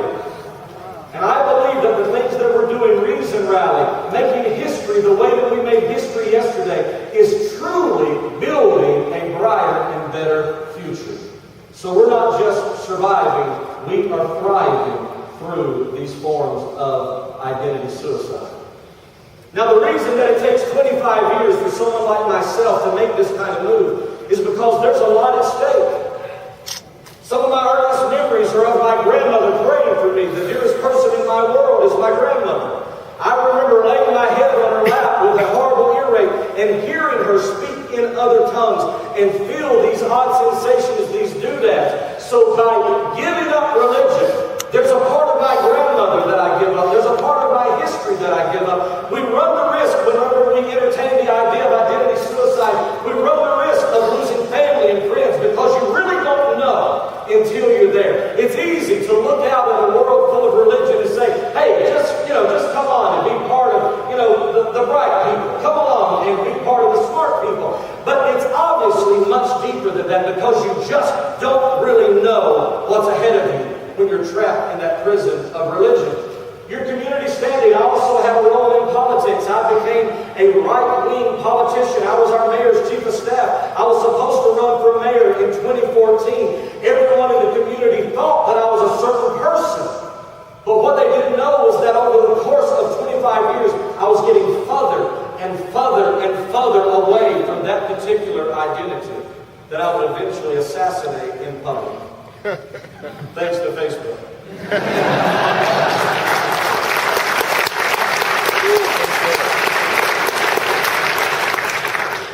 I'm going to go off script for a minute and tell you that in 25 years of evangelism and pastoring, I put up with a lot of crap out of a lot of people. Is that fair to say? And I've had my share of crazies. I've been trapped behind doors of counseling with people that I thought I either need security or a lawyer. I don't know which I need. And I put up with a lot of stuff. And I allowed a lot of people to come in. I've had everything from the biggest bass caught out of Toledo being thrown down in front of me with pride to kissing new babies that I thought were ugly and looked like undeveloped humans. I've done it all. I've appreciated everybody's good thing. Well, in October of last year, I had my picture taken with Richard Dawkins.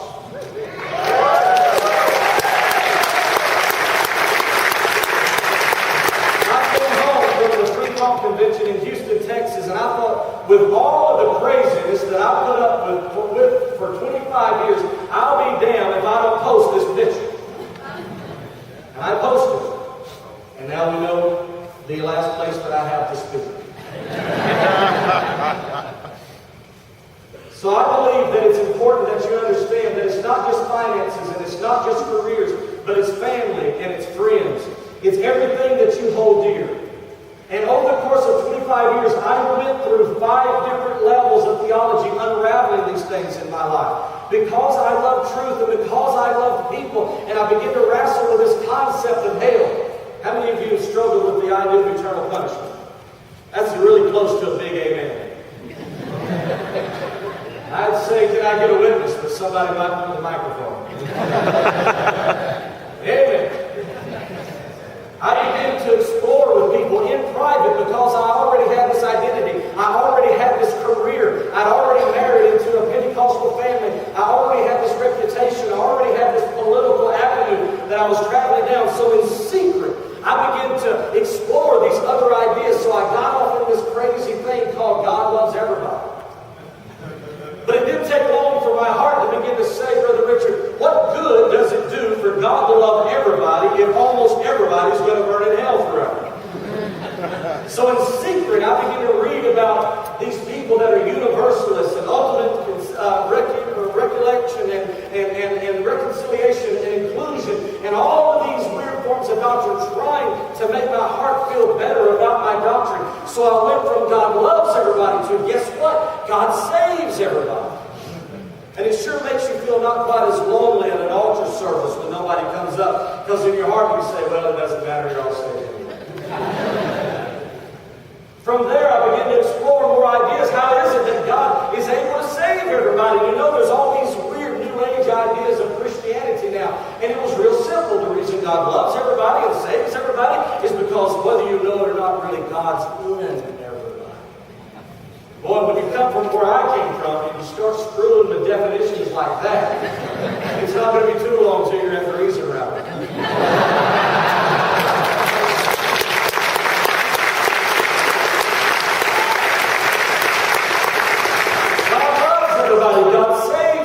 God's in everybody. And then some sweet soul gave me this book by Joseph Campbell. And all of a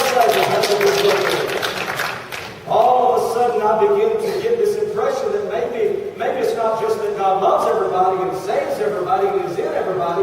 Maybe there's a way of seeing that really God is everyone's internal dialogue. It's this byproduct of human beings wrestling with consciousness and survival. And it's just, religion is just a byproduct. That's all myth is. Well, then you're just one good book away. God loves everybody.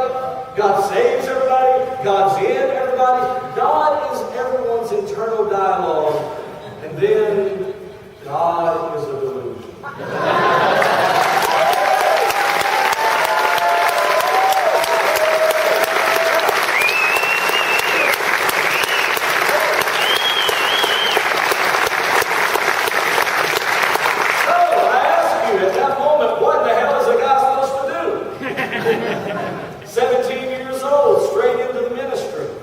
So I wrestled with these concepts for years, for 25 years. This developed slowly, and then finally one night a dear friend of mine called in a horrible situation in her life. And she called me because I had been her pastor at different times, and she wanted me to pray. And unfortunately, if she had called a week before, a month before, maybe things would have been different that night. But on that particular night, when she called and I read to hear that all she wanted out of her dear friend was just a few moments of prayer, I could not do it. Oh, I knew how to do it. But at that moment, my conscience had outweighed everything else in my life. It had outweighed my finances, my career, my family, my grandmother, my history. It had outweighed everything. And no matter how much I loved her, how dearly affectionate I was for her and her situation, I knew in my heart that the best hope that her situation had was a good medical staff. And I wasn't going to pretend that there was anything better for her than science and reason.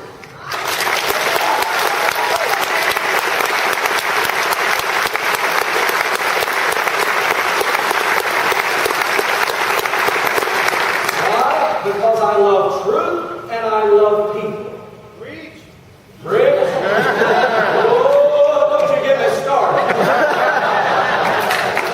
I'll take you down a road that I went on for 25 years. I'll tell you what it's like to be low whenever you don't know what you don't know. You can get whenever you get the right library. Where's the beaker Hammond organ when you need it?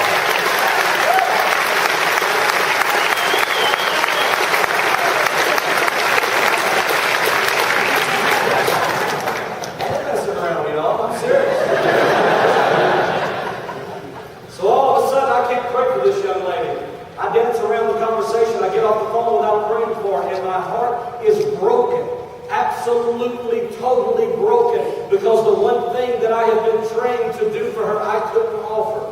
And I realized at that moment, standing in the guest bathroom, staring at myself in the mirror, wondering who that person in that reflection really is and what their future holds, I realized that if I could not pray for her, then I would never pray for anyone or anything ever again.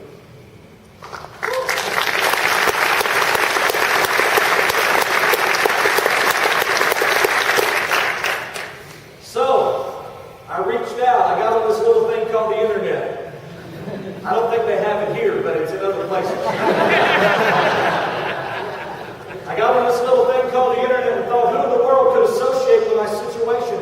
And I remember Dan Barker's book, all the way back from the 90s, Losing Faith in Faith. I remember walking through the bookstore and someone so graciously had put it in the religious section, and I grabbed it out by accident.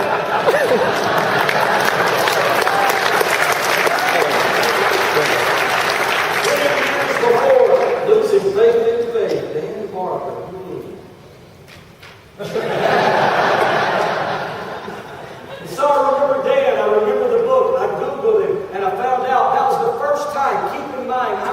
about May of last year was the first time I even knew there was a such thing as Freedom from Religion Foundation.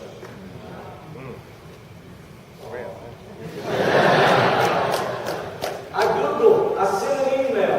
The next day, the closest thing that I know to a real Jesus, Dan Barker, calls me.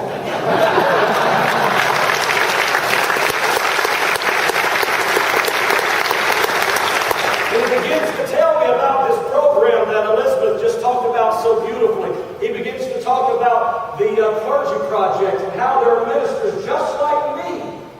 And I was stunned. I was amazed that there was such a thing and that there were people out there wrestling with the same issues. And as I began to work with them and talk to them, I realized that yes, I had huge obstacles ahead of me, but nothing like some of my fellow Clergy Project ministers. And so I began to work my way out with a little help from my friends. And some of the churches that I attended in the past, one was in Des Moines, Iowa, a true cultish church. They had already gotten out before I had. And they reached out to me through Facebook, and all of a sudden a network began to build around me. And I could begin to see that maybe not only can I survive identity suicide, I may actually end up surviving identity suicide. But what's a preacher to do once he gets out? What's a preacher to do after all he's done for 25 years is try to help people? I'll tell you what he's to do. He's to keep preaching.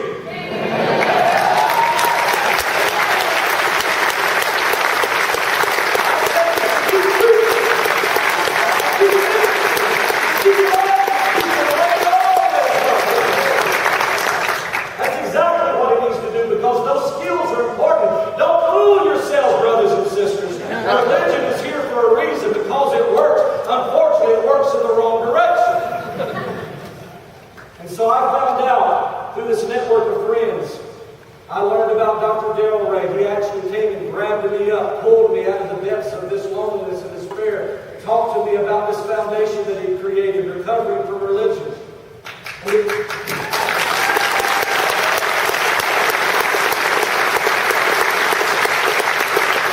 he began to explain to me how there were so many other people like myself that needed to unwind from this thing, right? That needed to unwind from religion. There was a lot of things, a lot of baggage they needed to leave in planes somewhere and not take on the next flight. And it's easy sometimes to see people who took all their baggage on the next flight with them. Can somebody say amen? And so all of a sudden, I'm involved in this new ministry, if you will, this transitional ministry called Recovering from Religion, where we specialize in helping people bridge that gap, make that move emotionally, make that move out of religion into the larger movement of atheism. To understand that, yes, there's some things that have been going wrong in your life, but they can be fixed. And not only can you survive, but you can thrive through this process. So through this, I began to learn that Dr. Darrell Ray wasn't through yet. Not only had he founded Recovering from Religion, but now he's in a new project that we call the Therapist Project. Because as the participants of Recovering from Religion begin to look for help, we believe in science. We believe in religion. We believe in reason. We love to tell them, look, you need to get some professional help. And they'll come back one after one and say, look, I went to this counselor, I went to this psychologist. Guess what they told me I needed? I needed to get my religion straight. So the Therapist Project is collecting all across the United States and the world even therapists who commit to nothing but secular practices.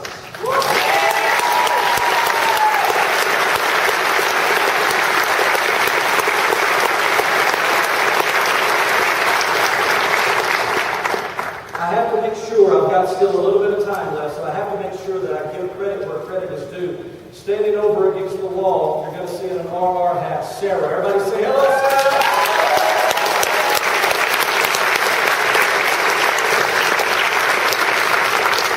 Taking a picture of his lovely wife, all the way to next to the door is her husband, Ray.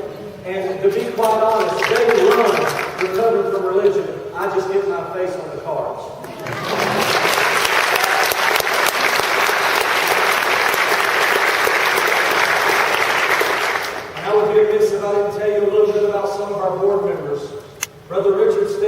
my friend.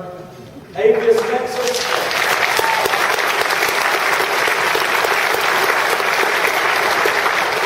And did any of you happen to see this little bitty short guy called Nate Phelps yesterday?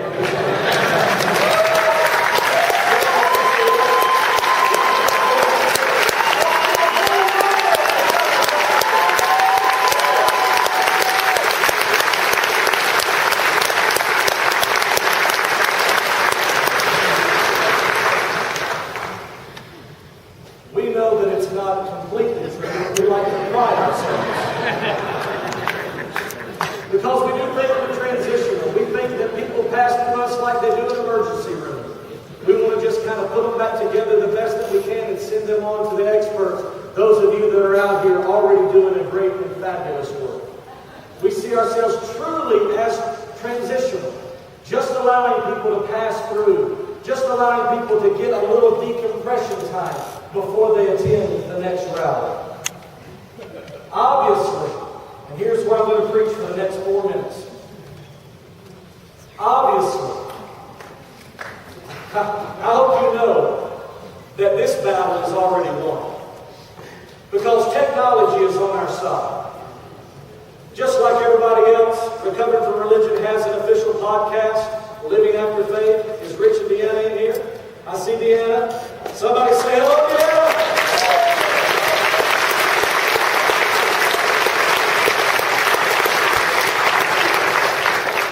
This wave of technology is a force that religion has never had the opportunity to encounter before. Every single person in the atheist movement needs their own YouTube channel. Right? Don't get me wrong. It's going to literally take everybody. We're going to need thunderfoots and we're going to need tenderfoots. We're going to need everybody to approach this from absolutely every direction. And that's what technology is now allowing us to do. So I will close with this simple thought. I'm nothing but a country preacher from southern Louisiana. Born and bred to do one thing, entertain fine folks like yourselves. Born and bred to love truth and to love humans. And now born and bred to do so much more than survive identity suicide, but to thrive and to teach other people how to thrive. This is my conviction. My conviction is, just like it changed everything for the human species whenever we stood up and began to walk on 2 feet, so it will be when every non-believer stands up and walks out of the closet. Is this it? Yes. Does now close to the Father stuff?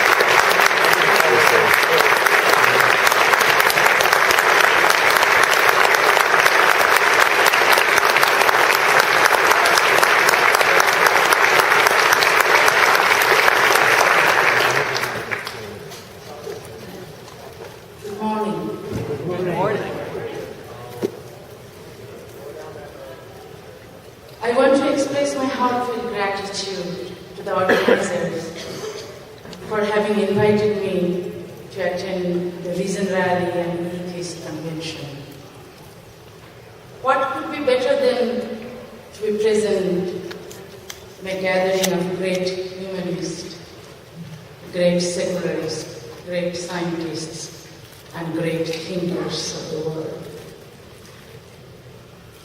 Instead of telling you about atheism, I think it is better I tell you about my life and the problems I face when I express my ideas on secularism and women's equality.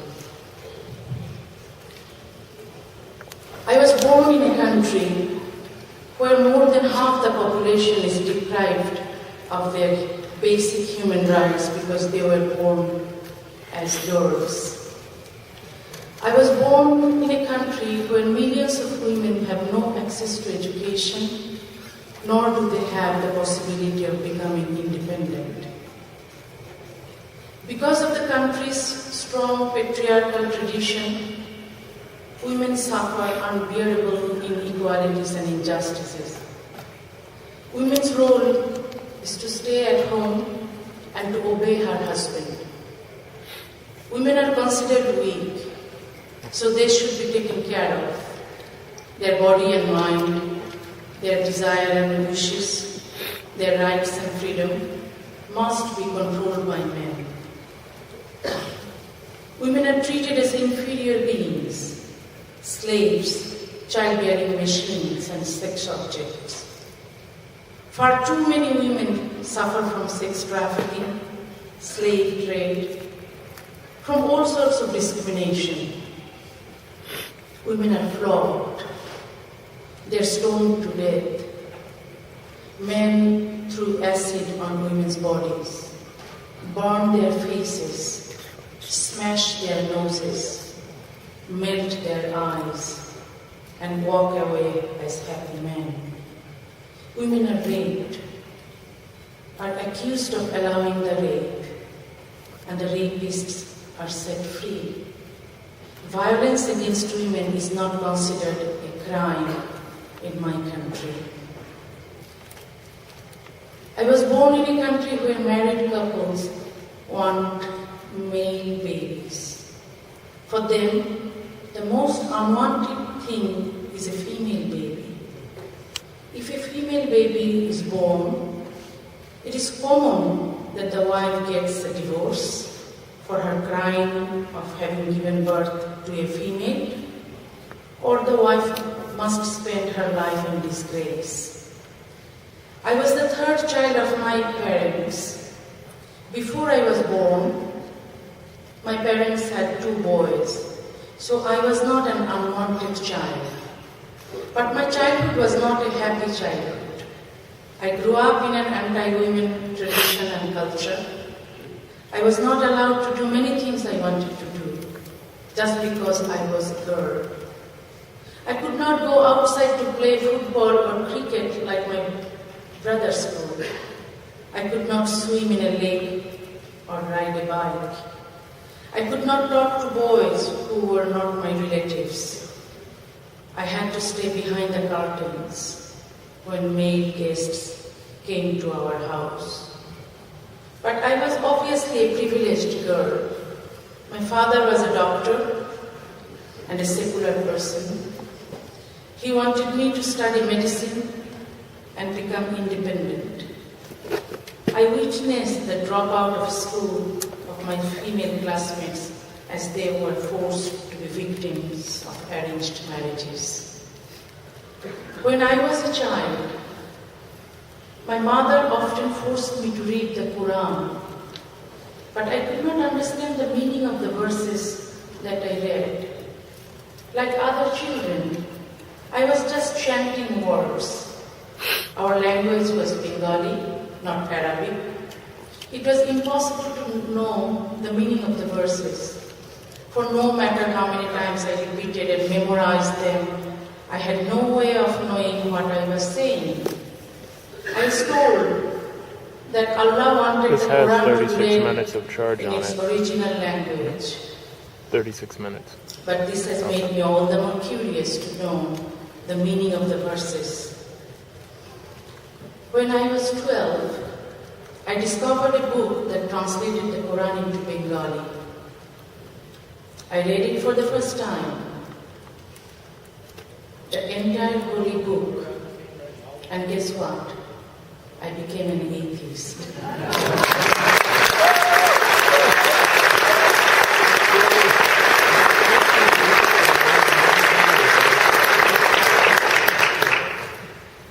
Before discovering what the Quran really said, there were some incidents that helped me to become agnostic. When my mother gave me the horrible description of hell, I trembled with fear. She always said, Allah is merciful.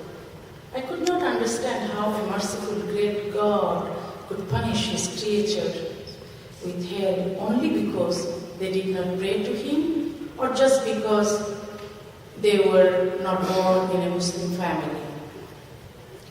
My mother always told me that Allah knows everything. But when she asked me to pray, and I had to recite the verses in Arabic, I was reluctant to do it. For I did not understand the Arabic verses of the Quran. If I was going to pray, I wanted to pray in Bengali. It really angered my mother when I asked, very innocently, Mom, if Allah knows everything, then why doesn't Allah know Bengali?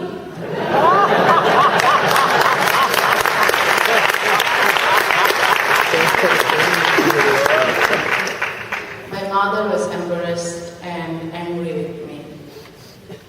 I asked some of my relatives, and they got angry with me also.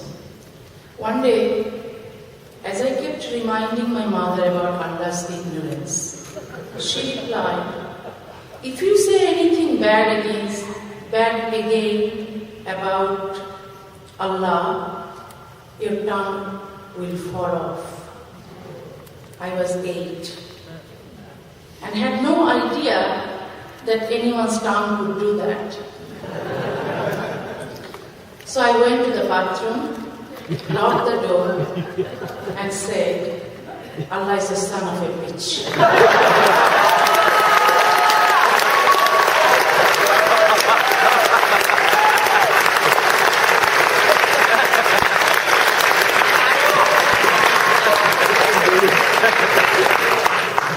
Allah is the son of a dog. Allah is the son of a pig. All the slang we commonly use in Bengali. Then I became worried. Maybe my tongue really would fall off. However, a minute passed, then 2, then 5 minutes, and my tongue was still there. I understood immediately that I could say anything about Allah and my tongue would stay in my mouth. I understood my mother was wrong. It was easy for me to become an atheist. I was a student of science, so I could not accept the story that the sun moves around the earth, that the moon has its own light, and that the purpose of mountains is to support the earth so that it will not fall down. I came to suspect that the Quran was not written by someone who had any knowledge of science. Because of my curious mind, not only did I read the Quran, I read the Hadith, the words of Muhammad. I found different events of Prophet Muhammad's life in which, when the Prophet had problems, Allah was able to solve them right away. For example, when he was sexually aroused after seeing his daughter-in-law, Allah sent him a message saying that he could marry her because his son, who was adopted, was not his real son. So marrying his daughter-in-law was permitted. The Prophet, to justify his marriage, he created a new law that Muslims are not allowed to adopt any children. Muhammad married 13 times. One of his brides was Aisha, a 6-year-old child. Allah, he said, told him that he was allowed to enjoy his wives, his female slaves, and all the captive women he possessed. He put his beautiful young wife Aisha in a veil because he did not want his friends looking admiringly at her. Allah, he said, told him that his friends should not just go to his house anytime they wished, But if they did go, they should not look at any of his wives or ask any of them for any favors. Muhammad was so jealous that he consequently introduced veil for all his wives and ultimately for all Muslim women. Even though marrying a widow was legal at that time, he made it illegal for anyone to marry any of his wives after his death. It became clear to me that Muhammad had written the Quran for his own interest, for his own comfort. When I studied other religions, I found they too oppressed women. As I grew up, I realized that like other religions, Islam is not compatible with human rights, women's rights, freedom of expression, secularism, and democracy. In a real democracy, separation of religion and state cannot be neglected. We cannot enjoy human rights if we allow religious rules to regulate society. As I grew up, I became aware of women's human rights. I believe that Islam does not consider a woman to be a separate human being. Man was the original creation and womankind was created secondarily for the pleasure of man. Islam treats women intellectually, morally, and physically as inferior. In marriage, Islam protects the rights of men and men only. The Quran gives total freedom to men, saying, "Your women are as your field. Go unto them as you will." Women are told to run to their husbands wherever they are, whatever they do. The Hadith says that two prayers that never reach the heavens are, number one, those of the escaping slaves, and number two, those of the reluctant women who frustrate their husbands at night.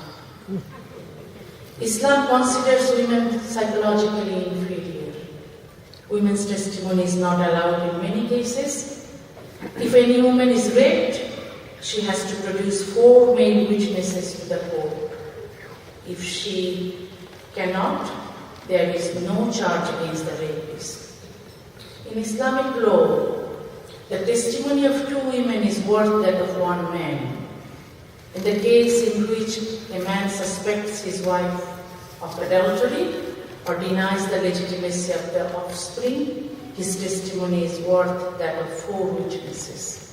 A woman does not have the right to charge her husband in a similar manner. Women are not allowed to inherit the property on equal terms with their brothers. In the case of inheritance, Allah says, "A male shall inherit twice as much as a female." And after all the rights and freedom, after obtaining all the sexual pleasure and having the pleasure of being the master, Allah will reward men with wine, food, and 72 virgins in paradise, including the wives they had on the earth. And what is the reward for the pious woman? Nothing. Nothing but the same old husband, the same man who caused her suffering whilst they were on earth. As I grew up, I kept observing the condition of women in our society. My mother was a perfect example of an oppressed woman. She had been given into marriage when she was but a child. And she was a good student in school, but she was not allowed to continue her studies. My grandfather did not want her to study, for what he wanted was for her to be a good housewife, a good mother, a good caretaker.